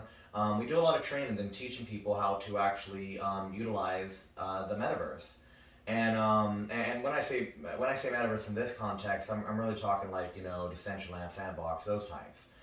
And we have a lot of free trainings that we do. We also I also released I'm still kind of working on it. It's called Gigs of Meta, which actually is actually I pulled it up too. It's a metaverse freelancer site which connects metaverse experts with people who are trying to get work done, basically. So it's sort of like a Fiverr for the metaverse. I've actually built that website. It's up there. I also have a blog. It's called MetaKnow, so I release that as well. MetaKnow is I have a writer on there, and they're doing a lot of work with articles and stuff, just like bringing stories out. And yeah, I mean it's my community is a lot. It's involved with a lot of educational material. Lydio is a partner. He's a six-figure NFT flipper, and I have a little partnership with him. He does some mentorships in the group, in the community. So That's yeah. perfect. When you talk about how your real life is affected by your engagement with the metaverse or different worlds, can you explain? Because I think this question pertains, from what you said to the fact that you're opening a business for VR in the metaverse. Can you just describe how you're taking something that's in the digital space and creating a physical business out of it? Yeah. Wait, can you say that one more time? Yeah, the question is, how is your real life affected by your engagement with different metaverse worlds? Oh, how is my real life affected by the different metaverse worlds? Yeah. And you mentioned something about my I was just wondering how oh, you're. how I'm bringing it into the physical. Yeah. So what's really cool is I actually have a course I'm taking. It's a VR it's actually a VR arcade course. It was really fantastic to find this. And so what we're doing is we're gonna open up we're gonna start with one, of course. We're gonna open up a VR arcade, and the thing is that, like I said, the metaverse is gonna begin with VR. I mean, well, no, it's like there's two sides to it. Like it's gonna begin with like the crypto and the blockchain side of things, and then there's the VR side of things. So what do people understand? This is what my logic was behind this. Why am I doing this? The logic behind this was that people love gaming. VR is a niche type of thing at the moment. It's still like the internet was for nerds in the '90s. That's what they said, and now it's like everybody used it. I mean, eventually, billions and billions of people are going to be involved in VR because we're going to be able to use our phones and then pair. Actually, that actually would answer the question too. Is VR is going to be accessible via phone as well. So we're going to have our phone, we're going to have applications, we're going to be able to access with our headset on and be able to access VR through our phone into physical reality. But with the VR arcade is that we're going to start this VR arcade so that people who are in tourist areas or college campuses or whatever, they could experience VR potentially for the first time. But in addition to that, we've got the hook, which is the gaming and the VR side of things. I want to introduce a metaverse concept as well, where we're going to introduce, I want to build my own, like I said, this is why it goes back to the metaverse, the ecosystem that I want to build, because I want to integrate this into our VR arcade. But I want to, we're going to have a series of VR arcades at some point is what the plan is. And then instead of it just being like secluded to just that one VR arcade, I want to find a way to be able to connect the communities with the metaverse and VR. So it's VR is a gateway into what's inevitably going to become the metaverse. What senses do you experience in the metaverse, especially when you're on VR? So like the five senses. What of the five senses do you kind of experience when you're there? What senses would I experience when I'm in VR? Mm-hmm. So are you talking about like sightsee? Yeah. That Yeah. stuff? Okay. So when I'm in VR, I experience well, obviously sight, but you can hear things too. What's interesting is sight, hear, sound, obviously not taste or smell, but there's gonna come a point where there's gonna be more immersive technology that's gonna allow us to actually feel things. Like I think it might be Apple. I think Tesla actually has something going on in this area. They have like gloves where you actually be able to like feel things in VR. So you're able to feel them physically. We're not there yet. I mean, we might be. I don't know. I don't have it, but I think somewhere they're being developed. Smell's another one that you could eventually get to with like, say that you want to immerse yourself further, and you're doing something in like I don't know the mountains, and you want some kind of scent. You can artificially create that, or there might be something that they build for that. But eventually, I honestly think that all the senses are going to be tackled eventually. They're all going to be tackled eventually. But right now, the most I get is sight and sound. That makes sense. What? Have you started to see brands using VR? Have I started seeing brands using it? VR itself. Yeah, VR, AR. Yeah. Yeah. Brands are using VR and AR. Like Snapchat's using AR. Apple's getting into the VR game. They're about to compete with MetaQuest. They're about to compete with Meta. Facebook. They changed their name. But obviously those two. Did I say Snapchat? Mm-hmm. I did say that. Tesla. Tesla's actually got bodysuits. They're creating bodysuits. So I know that for sure, and that's gonna be super exciting and fun. Or do you see any brands using it like less in the I'm making a product for it, but more like I'm putting my brand into Putting the a metaverse? brand into the metaverse. Mhm. Yeah. So In VR. in VR, well, not yet. Like not yet. But I think it exists, but I just haven't seen it yet. Like I said, I think that there is a VR integration with the sandbox. So I think that you could actually enter the sandbox in VR. But I haven't done it myself yet. I know Somni in Space does that. That's another metaverse ecosystem. And inside, like I said, in those metaverses, whenever you're going around doing whatever it is that you're doing, you're gonna see buildings and you're gonna see brands. So it's like, I personally haven't walked the streets of Blocktopia because I think that they're still in that. I don't think they have anything yet. If they do, it's not accessible yet. We're not mainstream yet. I want to just be able to open the Oculus or the MetaQuest and actually just click on an application and just enter that world. That's what I want to do, but we're not quite there yet. That makes sense. How does VR AR improve your life? AR and VR improves my life. Well, I know I said this 4 times, but I mean it's the same answer for it. Escaping reality. It improves my life, and escaping reality does improve my life because that's why I'm a writer. That's why I'm a creator. I like to build my own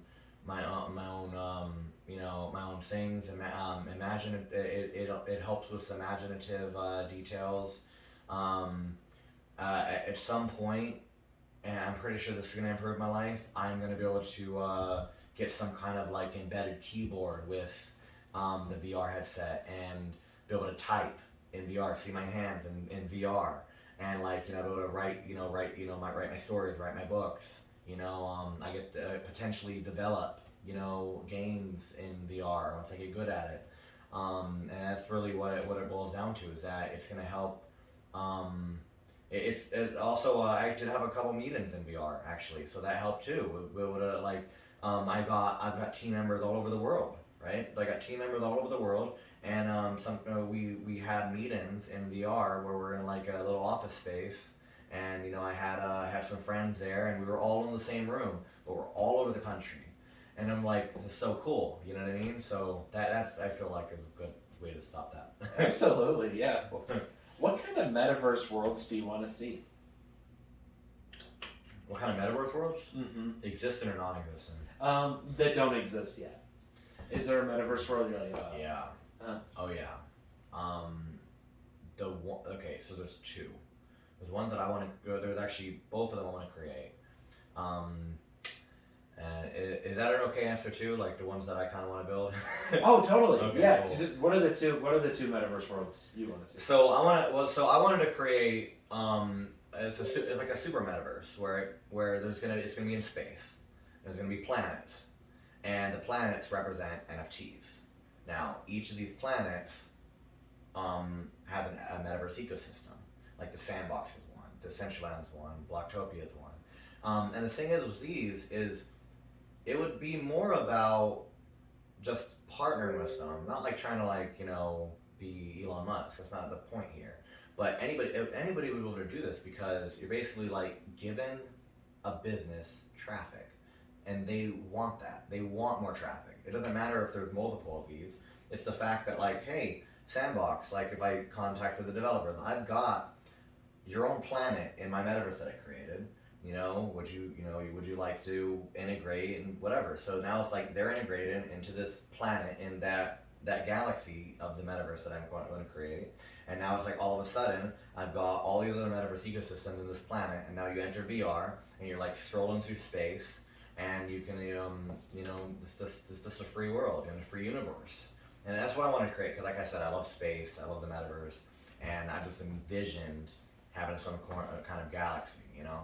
That's perfect. And the other one, real quick, is like I'm a horror writer, and I have the Shadow Chronicles is like my book series.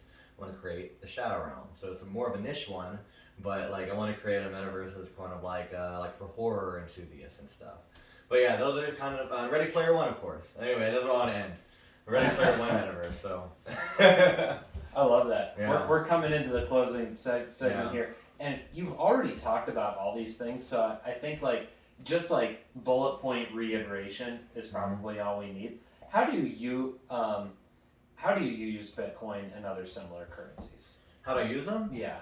Well, I use them as a means of transfer. I say I use Bitcoin and I use cryptocurrencies. Oh as, yeah.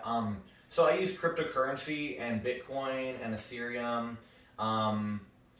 There's two. I invest in them, I trade them, and I transfer them. Those are the three things I use it for. How do your peers use Bitcoin and cryptocurrencies? So there's definitely a misconception with Bitcoin being like, Bitcoin. And a lot of people think that Bitcoin's like a currency and stuff like that. And yes, it is a cryptocurrency. But the problem with Bitcoin is the high transaction fees. So it's like it's not a feasible way to transfer money. There's better and faster and cheaper blockchains like XLM, which is stellar. You could send that, it's instant, like almost, and it's like maybe a penny to send. Bitcoin, on the other hand, could take like 30 minutes to an hour to send, and you're paying like these ridiculous transaction fees. And then there's layer 2 solutions, which is gonna be like the Lightning Network on top of Bitcoin, and then you're gonna be able to eventually send Bitcoin instantaneously that way. But I think the thing here is that I was totally going on a tangent with that. Bitcoin is more of an investment vehicle. It's more of a store of wealth. It's just something to really invest in and hold on to because there's a limited supply. Ethereum's like a decentralized. It's basically the world's computer, a decentralized application creator almost. This is one of the blockchains that allows you to create these metaverse ecosystems. There's others like Solana and Cardano. You could build applications on top of these blockchains, which the applications you can build metaverse type stuff. What's one way that you're describing using crypto? Like, what's a way that what's a way to use cryptocurrency that isn't useful to you, that you're not interested in? Oh, what's the way to use it that I'm not interested in? Yeah. So, a way to use crypto that I'm not really interested in.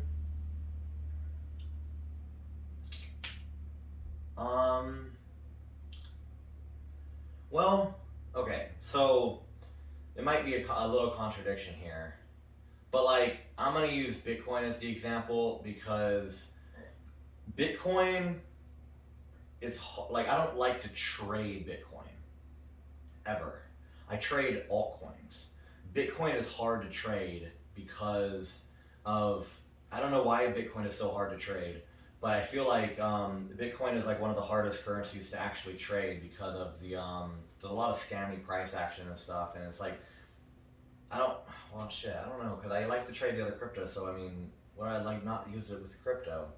I think you're answering my question. Really? And you were kind of getting on that before, that Bitcoin is just more difficult.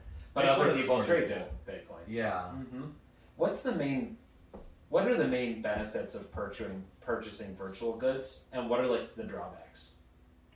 Oh, what's you said a benefit of purchasing virtual goods? Yeah, what are the benefits and what are the drawbacks of purchasing virtual goods? So the benefits of purchasing virtual goods. Well, first of all, the virtual goods. For me to care about it, needs to be an NFT. It would have to be an NFT, and you would have to buy like. Because there's a huge difference between buying some like, I don't know, extra points in like Candy Crush. There's a huge difference between doing that and like buying an NFT asset that actually like you own. the benefits is like that there's real world value associated with that actual virtual good but only if it's an NFT though. It's only if it's an NFT that gives it real world use, because you could resell it. It's a resellable thing, you know. You can't you can't get something inside of like I can't get something in Elden Ring and try to sell it because it doesn't have a value. You know what I mean? It's infinite. There's an infinite amount of it because it's like I could play the game, get the weapon, leave the game, quit it, get it again, get it again, get it again, over and over and over again on nonstop. Never do that. Stupid. But but I mean, as far as like with virtual goods like NFTs, they're the scarce amount. So like, let's say Adidas only released 100 sneakers in a generation. In a generation or a Genesis launch. Let's say it's a Genesis launch of Adidas sneakers into 100. There's only ever going to be 100 of that. It's launched, it's on the blockchain, it's done. So now these 100 could eventually skyrocket in value based off of so many factors like who owns it, the type of person, or what it was used for, all sorts of stuff. And the drawbacks. This is the drawback. It's not accessible. It's not easy to identify yet what is a good buy and what's not. So it's really difficult to pinpoint what's actually going to be valuable in the NFT space, in the valuable goods space, like what's actually going to have value. You know what I mean? And I think that's really something that's troublesome, is that there needs to be better tools to help and there's some tools like there's a lot of tools like on Twitter. There's a couple of tools, but as far as like the drawback is the lack of knowledge. I guess that would be a good way to end that. Knowledge. That makes total sense. So I'm actually gonna just bounce to this is our last, I'm gonna move around really quick because I have a specific question about your vision for the future. Can you just give me? You talked about Ender's Game. Not Ender's Game. But I see that you love Ender's Game. Ready Player One. Ready Player One. Excuse me. Movies that came out around the same time. But, yeah, for sure. Can you tell me with Ready Player One? In your Ready Player One future that you described, can you summarize what you see that looking like, and what timeline you think that will? What do you think the timeline for Ready Player One Metaverse experience is? So, here's the thing: is that what's cool is the VR arcade that I'm starting. It's actually called Ready Player VR, so that's what's cool. And I actually have that name. I already got it. So Ready Player VR is my actual VR arcade. And I don't know if I'm going to be able to be a big part in the creation of the Ready Player One future. I would love to be, but I don't have millions of dollars to be able to do all this stuff. I'm just not unfortunately, but I'm so driven that I just can't stop even in the face of potential failure. The thing is my the Ready Player One future that I envision.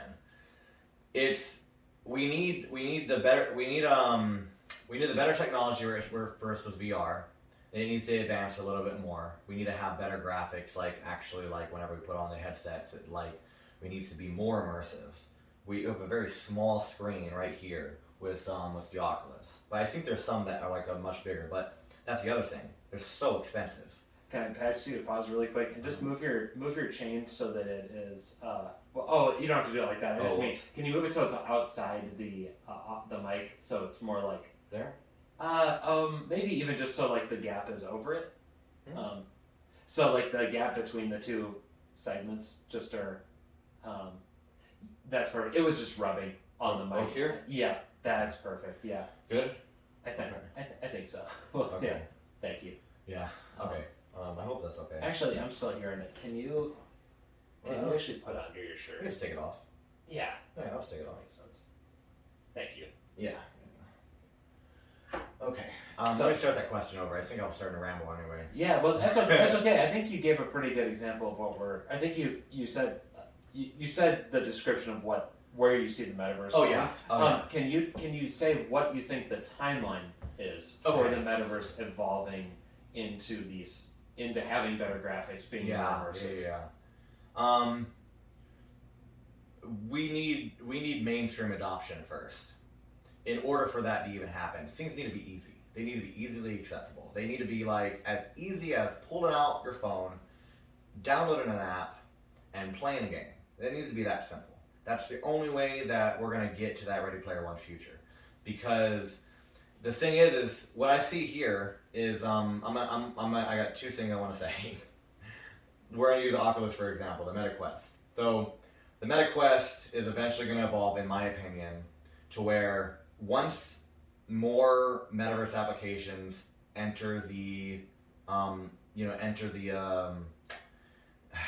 the cosmos, I guess, the metaverse, we're going to be able to access all these different metaverse ecosystems. Well, eventually, once we need better interoperability for the metaverses to connect with one another. So there's not going to be there's going to be a lot of separate metaverses at first, but what I see happening is they're all going to somehow connect. And so it's going to be super open. So you're going to be able to that's one of the things, the reason I want to create that metaverse is because I feel like that'll put all of the metaverse ecosystems in one area. Whether or not others do that as well, it doesn't matter because I'm just going to give them real estate to use. Now, people are going to be able to enter these metaverse ecosystems, and then we have better interoperability. It connects all these metaverses, and now you're able to travel throughout all these different virtual worlds seamlessly.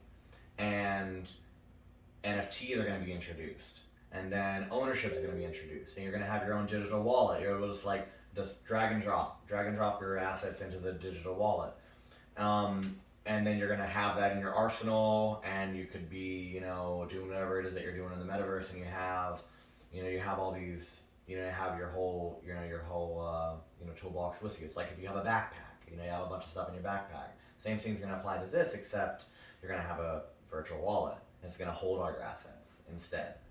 Now, to get to the Ready Player One timeline. Sorry, I was trying to get to that. You got it, yeah. Yeah. Ready Player One timeline is what I imagine is, I'd say 2040, 2050 to get there. So we're still a ways away. It could be sooner. Technology is advancing so fast. It could be 10 years. I think that the metaverse it could have 1 billion users by we could have 1 billion users in a decade. We could. That's what I'm thinking. That's what Mark Zuckerberg actually thinks. He thinks that 1 billion users is going to be in a decade. But I think Ready Player One, 20-ish, maybe 30. Who do you think is going to be the 1 billion users? What age groups are we thinking? Do you think it's going to be young people that adopt? Oh yeah, for sure. It's gonna. So I'll say the whole thing. So the age groups that I feel like are gonna adopt the metaverse is gonna be is certainly gonna be the younger generation at first, for sure. It's gonna be them at first. Everybody who was an early adopter is pretty much already here. The early adopter, they already got the VR and all that. We need to crack that barrier to not the late ones. The late ones are going to be the older generation. The one above early adopters. I don't know. I forgot what they're called. But I definitely feel like earliest is going to be the younger generation. Our kids now are going to be growing up into this. They're going to grow up into this world, so this is going to be normal for them. The older generation didn't grow up in this. They don't know about this. They don't care about this. It's not going to be for them yet. Only until they have to adapt. That's what I see. Only until they have to adapt will they adapt. That makes sense. Let's pivot to virtual real estate real quick. Okay. How do you use virtual real? And you've talked about all this, but how do you use virtual real estate, and how do you and others use virtual real estate? Excuse me. So, so that's the thing. Is virtual real estate's still like so extremely new. I mean, I think it existed before in a sense, but I feel like with NFTs being introduced, it's really like it's like that's the part that people are gonna have to really grasp here, is that virtual real estate is gonna be represented as an NFT. So like you have a plot of land, it's gonna be an NFT. You're gonna get that NFT, and then you could build infrastructure on top of it. So that's one of the ways you're gonna be able to use virtual real estate. I've actually dabbled in that a little bit in the sandbox. Not too much, so I'm like, I don't know if I can show you it like expertly, but like you could build like infrastructure on top of that real estate, and then I think there's gonna be a way to create NFTs for the building in question as well on top of the land. So, because I think the land itself is its own type of NFT. It's like its own like its own type of man, I don't remember what it was. I think ERC 721 or something.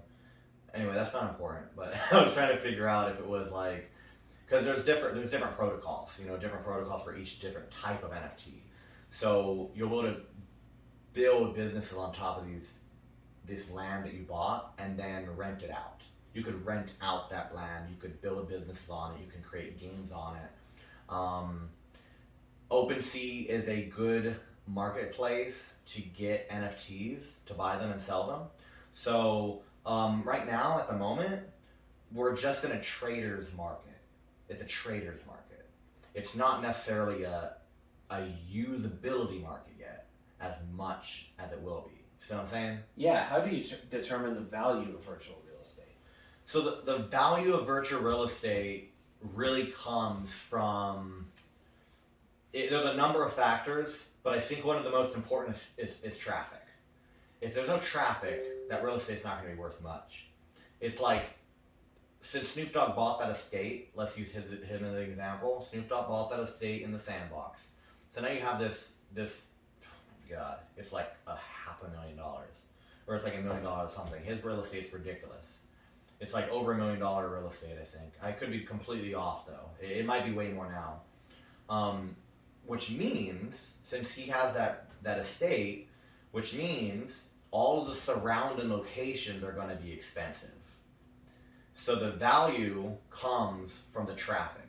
So if you're next to a high traffic area, the value is going to go through the roof. But another side is, let's say Snoop Dogg sells that estate and someone buys it. Now all of a sudden that real estate's so much money because Snoop Dogg owned it.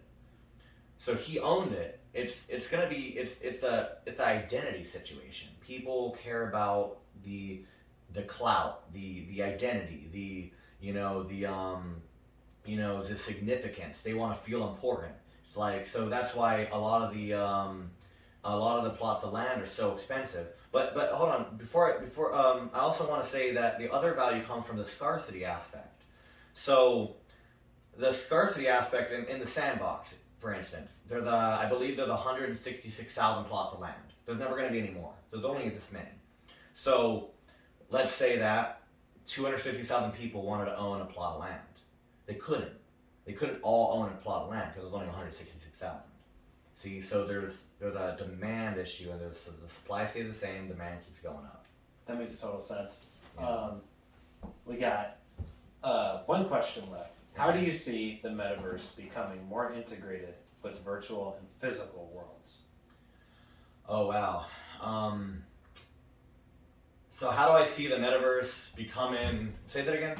How do you see the metaverse becoming more integrated with virtual and physical worlds? So here's what's really going to be fascinating is, and I'm going to use this because I actually haven't mentioned this at all. With the metaverse and the virtual worlds, metaverse, and the physical world are going to eventually meet. They're going to eventually combine together and form one. We're going to be able to live vicariously through both. And here's how. let's say that we've already established what a metaverse is, and let's say that we're going to use Atlanta for example. Okay, Atlanta, super high traffic area, super hard to get to work sometimes. You know, you try to travel through, oh my God, try to travel through Atlanta traffic. I'm sure you know, at 3 o'clock on a Monday, you're done. Your life's over. But listen, we're looking at how crazy it's gonna be to get to work and stuff, right? Eventually, I don't know when this could possibly happen, but we're gonna have replications of our physical world in the metaverse, where we're gonna be able to enter through VR, and instead of going to work, we'll be able to put on our headset. Or actually, it might not even be a headset. It could even be a projection. It could be AR. It could be mixed reality type stuff. It's really hard to say because we're so early. But we're gonna have a physical representation of our city, and we'll be able to travel to the location of wherever we want to go without having to drive there physically. And now you are a hologram inside of your work office. So your avatar in the metaverse. I don't know how this is gonna be, but this is kind of where I'm seeing things going eventually. Is that you'll be able to project yourself into your office, let's say in Atlanta or whatever, as a hologram. So now it's like you're at home, but your hologram, your digital identity is in your office physically. So I see us meeting like almost a smart city in a way. See what I'm saying? I see this projecting to a smart city. I think Dubai, they're way ahead of us. I think Dubai actually has things like this already. I don't know for sure, but Dubai is like way advanced. But you see what I'm saying? Like you're projecting you're projecting your avatar into the virtual version of your city, and now you can project your because it's gonna have to like connect with the city itself, like all the landmarks and I don't know how they're gonna be able to do that, but you're able to project yourself into your office. That's how I see things going. That makes total sense. That was a great answer. Yeah. I only mentioned that one because I hadn't mentioned that at all, but that was, I feel like, a good way to capture your question. Yeah. No, I think you definitely did. Carlin, I know we've had you for a bit. How are you feeling? Oh my God, this has been amazing. I love it. Thank you for indulging like all of these questions. I don't have anything else. This has been awesome, and so for somebody who is really new to this space, incredibly educating. So thank you. Absolutely, yeah. Thank you. Right. Thank you guys. You're welcome. That was awesome. I loved it. Yeah. Well, thank you, Carlin. We will get I'm gonna jump off. Have a great weekend, everybody. You do the same. Thank you. Bye. All right. Bye bye. All right. That was lovely. That was great. That was fun. Yeah. So luckily, B-roll. Sorry, this took a lot longer than I said it was going to. Yeah. But you were so thorough with your answers. Yeah. And it was also really funny because you kept answering like 3 more questions ahead of where I was going. So I was like, I don't want to be. I don't want to assume. I never want to assume that we've got the. That we've like totally answered it. Yeah, I never want to do that to them where I'm like, hey, no, we got it. And then they're like, you didn't. Or you didn't get it. That's why we ordered it this way. So we had you repeat yourself a billion times. That was all good. All good. Can I take that mic from you? This B-roll will not take us too long because you've got everything in such a like nice, like compact way in your life. So and we talked a lot. So we've also got your video, which is great. Yeah. So how are we gonna do B-roll? I don't really have a whole lot. I mean, I got some things open. I mean, I could show some stuff, but I don't really know a whole lot of work I could actually like do. Yeah. You know what I mean? I think for this, I mean, it sounds like I was really glad that they were on the call because it made me feel a lot better being like having them be like, you said everything we want to hear, which was, I think, for this interview the most important thing. It actually went better than I thought it was. Really? Yeah. Well, because I don't know, things like this make me nervous, and honestly, I haven't I haven't refreshed my knowledge in a while because I've been focused on other things. So I haven't really been in the group as much. I haven't been doing a lot of the things that I was talking about a lot as much lately. So I was like really testing my knowledge here. Yeah, well, and I think in some of these, the interview is like. In some of these, the interview isn't as like informative to the brand as this was, and I think in this case you were kind of like the perfect home run person for them to hear from. Yeah. Because you're like, I use the metaverse. I clearly think about the metaverse a lot. Yeah. I have a lot to say about it, and I have a sense of where it's going. But I think for them, what I imagine, what I could tell you were saying that was like really helpful was everything you were saying about how you see potential in the metaverse. Yeah. And what that what that means to you. And I think that's what they're looking for. So yeah, that was. I'm glad I was able to get that shot. Yeah, we. How did you even find me? Like, I really don't know how you How did you aren't we land on me specifically? We were friends on Facebook. Really? I want to say Tommy Stein. Were you in FDMC at all? Film and Digital Media Center. I was in the film industry. I was doing a lot of stuff out there in the film industry. You know what? That's probably, I think at some point we either crossed paths or we. I found it so Facebook. weird because I didn't even think you were in my group. And I'm like, how did he know I have so much, how did he know I'm into the metaverse like I had no idea. I literally just, when I get jobs like this, the first thing I do is go to my social media, and I'm like, who do I know in this area? And you responded, you were like, I run a metaverse group. And then I was like, oh, great. And I looked at it, and then I was like, and they were like, oh, Brent, this person, can they, you ticked off every box they were looking for. Really? And it just so happened that That's good. we were random Facebook friends, which is someone who really like you, I try to limit my social media usage and stuff. Yeah. It's like people tell me I'm off Facebook and I feel so good. I'm like, I wish I can't afford to be. Every time I post things on Facebook, someone's like, hey, I have an interview for you. So this is great. I think what I'd love to do is get you is just getting you. I'm trying to clean up so I can not get in my own way here. Oh yeah. It's just getting you getting set up. So actually, we could.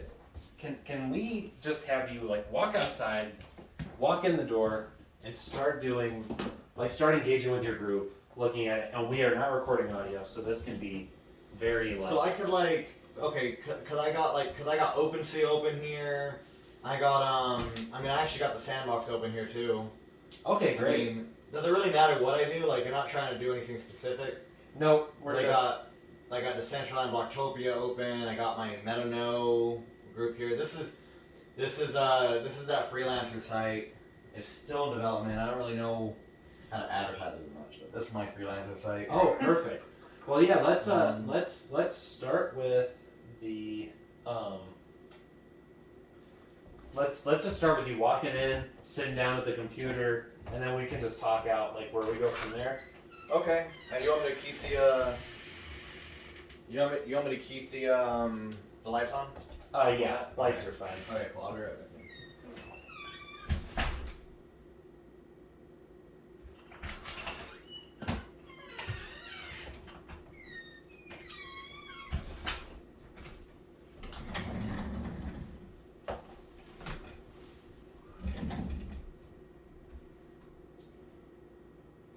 Great.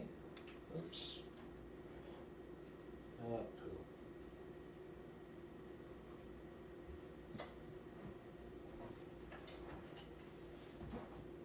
Okay, really quick.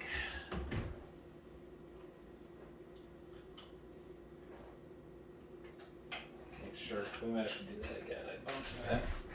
but we might not. Let me see. Oh. No, we are.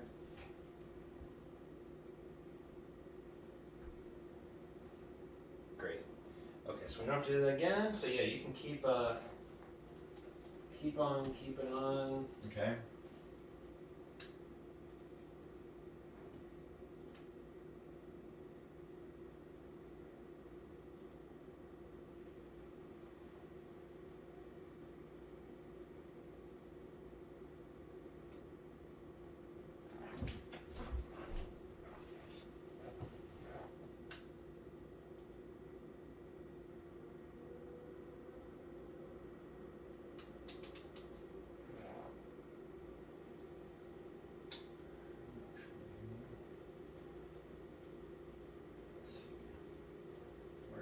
dog.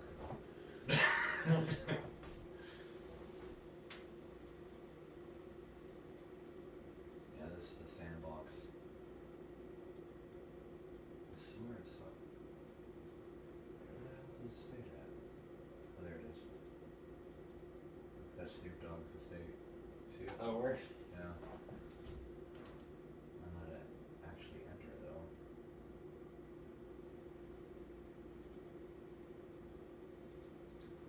Atari.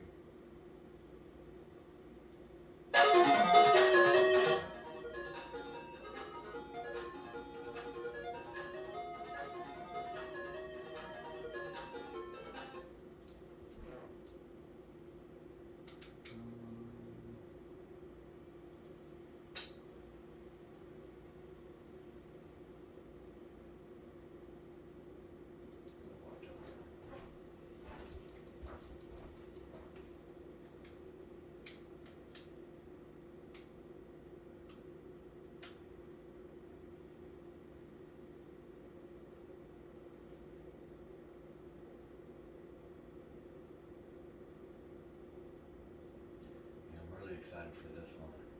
Blocktopia. Blocktopia? Yeah. What's that gonna be like? It's gonna be like a Ready Player One metaverse. Yeah, they even have plans for VR integration and stuff like actually built on here. So I think that this is gonna be the one that's gonna look like Ready Player One.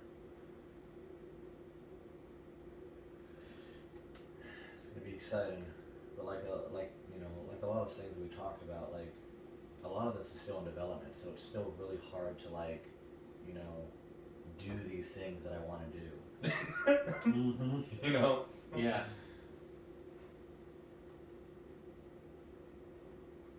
And you go on here and it's just like a one big like influential sales pitch, basically. You know, because they get you to want to like invest into their projects and stuff. So they got all their things on here, what they're doing, what they're about, and all that stuff. No, Kevin Smith's in it. Kevin Smith, okay. He actually has some space in this, I think.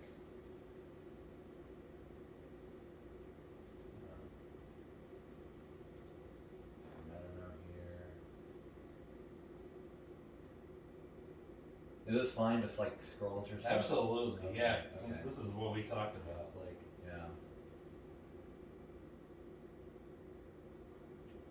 This is going to be an exciting metaverse right here, Legend of Bazovia. I interviewed the community manager a few months ago. This is actually like, you know, play to earn gaming. It's a MMO.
I don't know if they're like deeply interested in the what I know they wanted a lot of personal life questions, so I feel like just telling them like, hey, this is what yourself.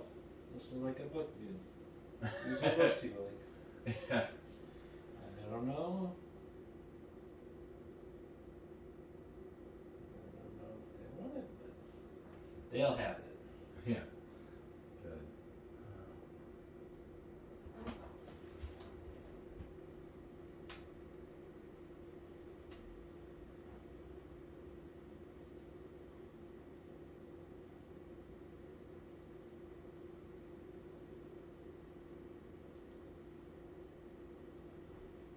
Yeah, that's my book series. Oh, nice. The wall right there. Yeah. Yeah. Flip side. Yeah, flip side. I actually just published. Oh shit. Well, I don't have the book with me, but that's not good. It's the book that I got published right here. This is Fearful Symmetry. Should be right at the press on it. But yeah, this is gonna be part of the Shadow Realm stuff that I was talking about. That'd be more of like a niche little metaverse I'd create. The screenplay won like 9 awards. Oh, really? Yeah, so I won a bunch of awards for a screenplay I wrote. Is that a horror? Yeah, I'm really big into horror. Writing is more of like the passion side of me, but like, you know, I'm not really interested in making like money through writing books and stuff. My money's gonna be made through like business. You know, I'm not trying to be a starving artist. You know. Yeah. Can we get you engaging with your community on Facebook? Or yeah, just like even like looking at it? Yeah, I'm here on my community right here. Actually, maybe I'll pull something up over here. Got a little video I'm playing. This is the interview I did with the this guy. It's my presets, like how I edit, how I go to Lightroom. You know, I basically create a utility around photography for my photography collectors. You know, and that would kind of fit the niche of the value that people would give, not only funding tech, but being able to ask me questions about what cameras I'm using and what I'm looking at editing and stuff like that. That's just my time. I wanted to have a good idea. Oh shit! Sorry, I was trying to. Can I actually just Hmm? get a few of these? You could approach some numbers if you want. Do the same.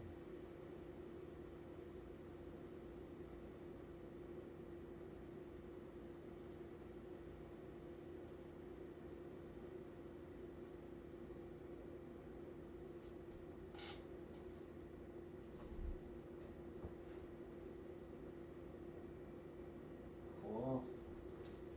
Can You we? can go to my YouTube channel too. Oh, that's perfect. Yeah. I don't have a whole lot on there right now, but still pull it up.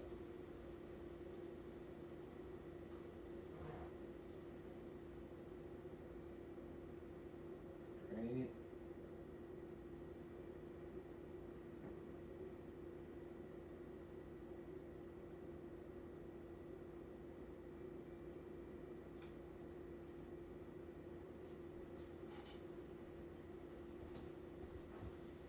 Yeah, I got that right there. What is the metaverse? Yeah.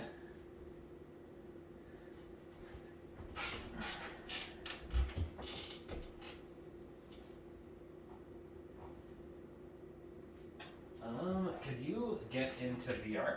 Can I just see Actually- putting the headset on? Yeah. Alright.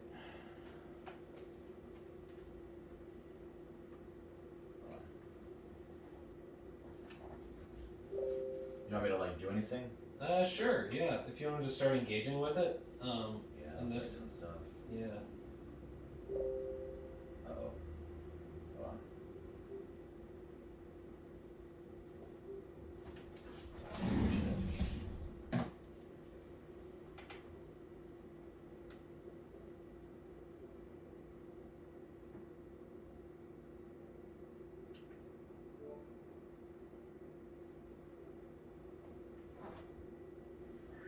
Oh shit.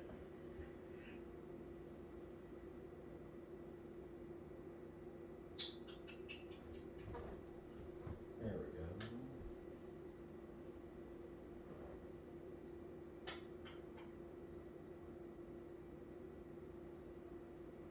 Let me go space.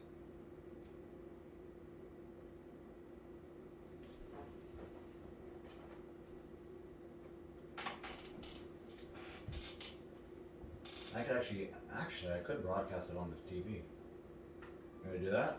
Sure. Yeah. Actually, I think Going into space would be great because you talked pretty expensive. Oh shit. I actually haven't done that, so let me see if I could.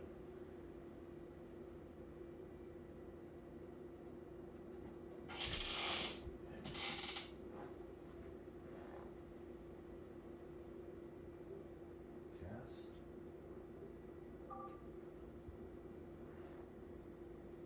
What? Okay, I don't think I can actually do it right now. That's okay. Yeah, I thought I was gonna be able to do it, but I haven't broadcasted on my TV. I haven't had a need to do that. So Can you get into space on your computer without the VR? space on my computer. Yeah. Or is it only a VR thing? Well, no, it's only it would only be a VR thing. That makes sense. Yeah, let me see if I could hold on. I might be able to do it. This might take me a second. Let's see. Okay. Cast.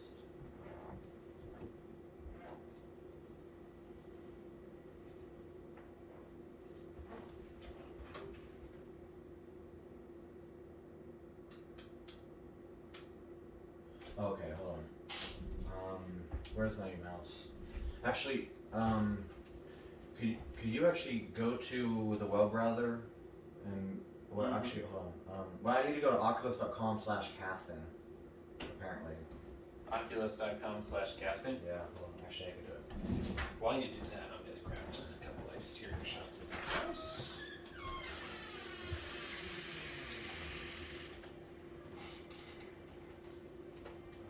Please select training, mission, or explorer mode.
Maybe that's what I need to do.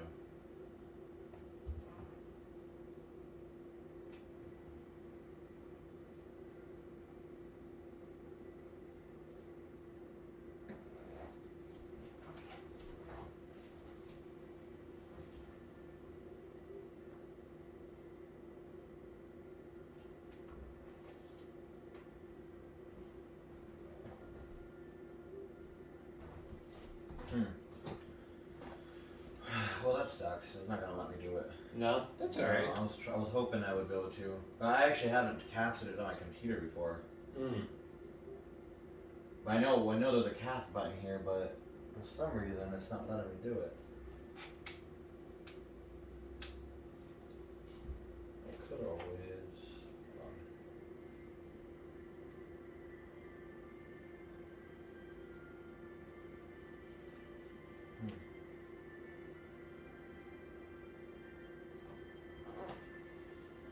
Wait a minute. What the hell? This might be it. Wait, this might be it, actually. Hold on. Oh, you got it?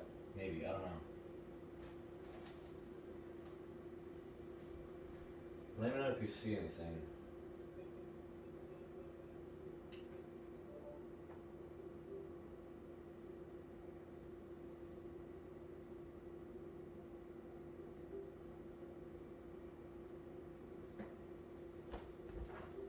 I'm not seeing anything. Yeah, damn.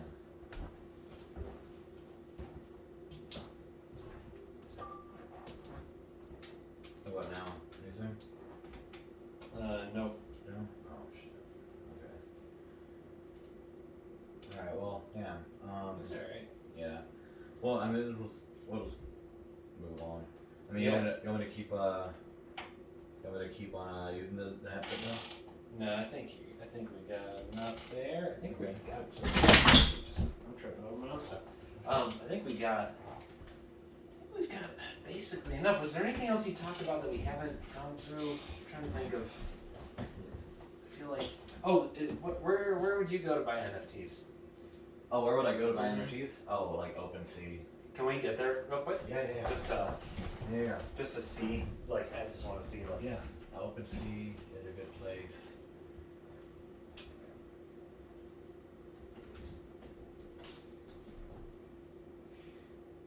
Actually, I could go to the Metaverse area. Hold on. There's a Metaverse category, I think. Oh, right there. Virtual worlds. Virtual worlds.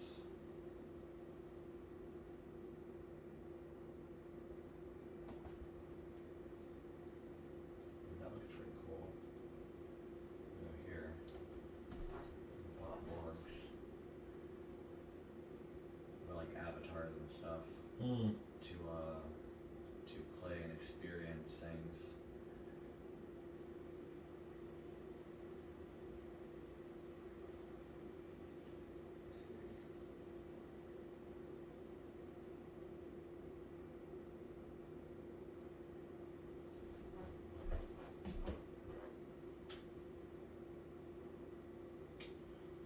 Essential and wearables.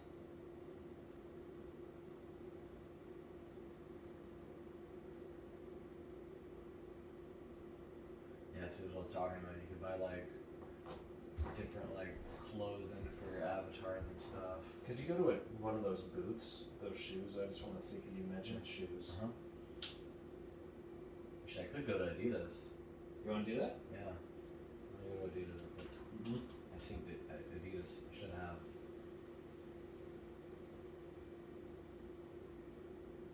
I wonder if this is a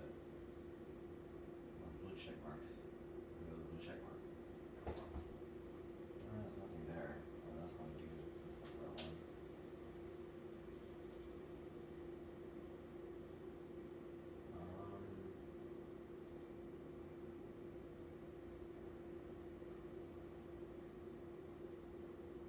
I don't even know if this is the real Adidas. Or Snoop Dogg.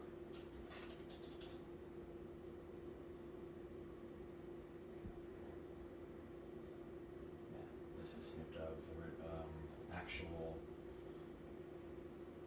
collection.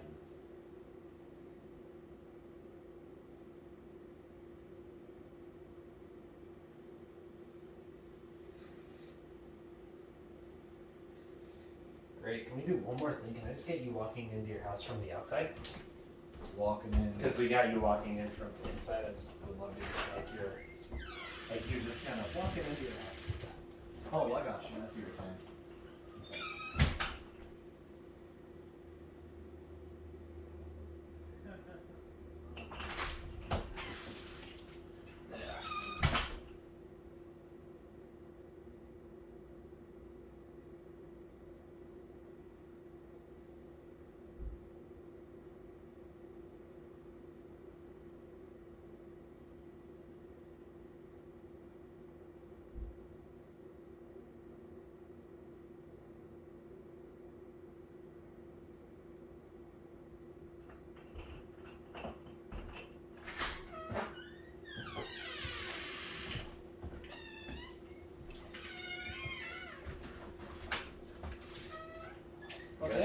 we got more than we need, so that's awesome. Thank you so much for taking the extra time with me. Yeah, man. It's actually fun. What is your? Can I Venmo you? Is that easy or? I have a Cash I can do cash. You got Cash App? Pretty sure. Okay. If not, I can figure it out because I've got. Gotcha. Yeah, Cash App's best. I don't have my Venmo set up. Let me find my phone. Oh yeah, over here. It's still recording? Okay, good. Yes, it is.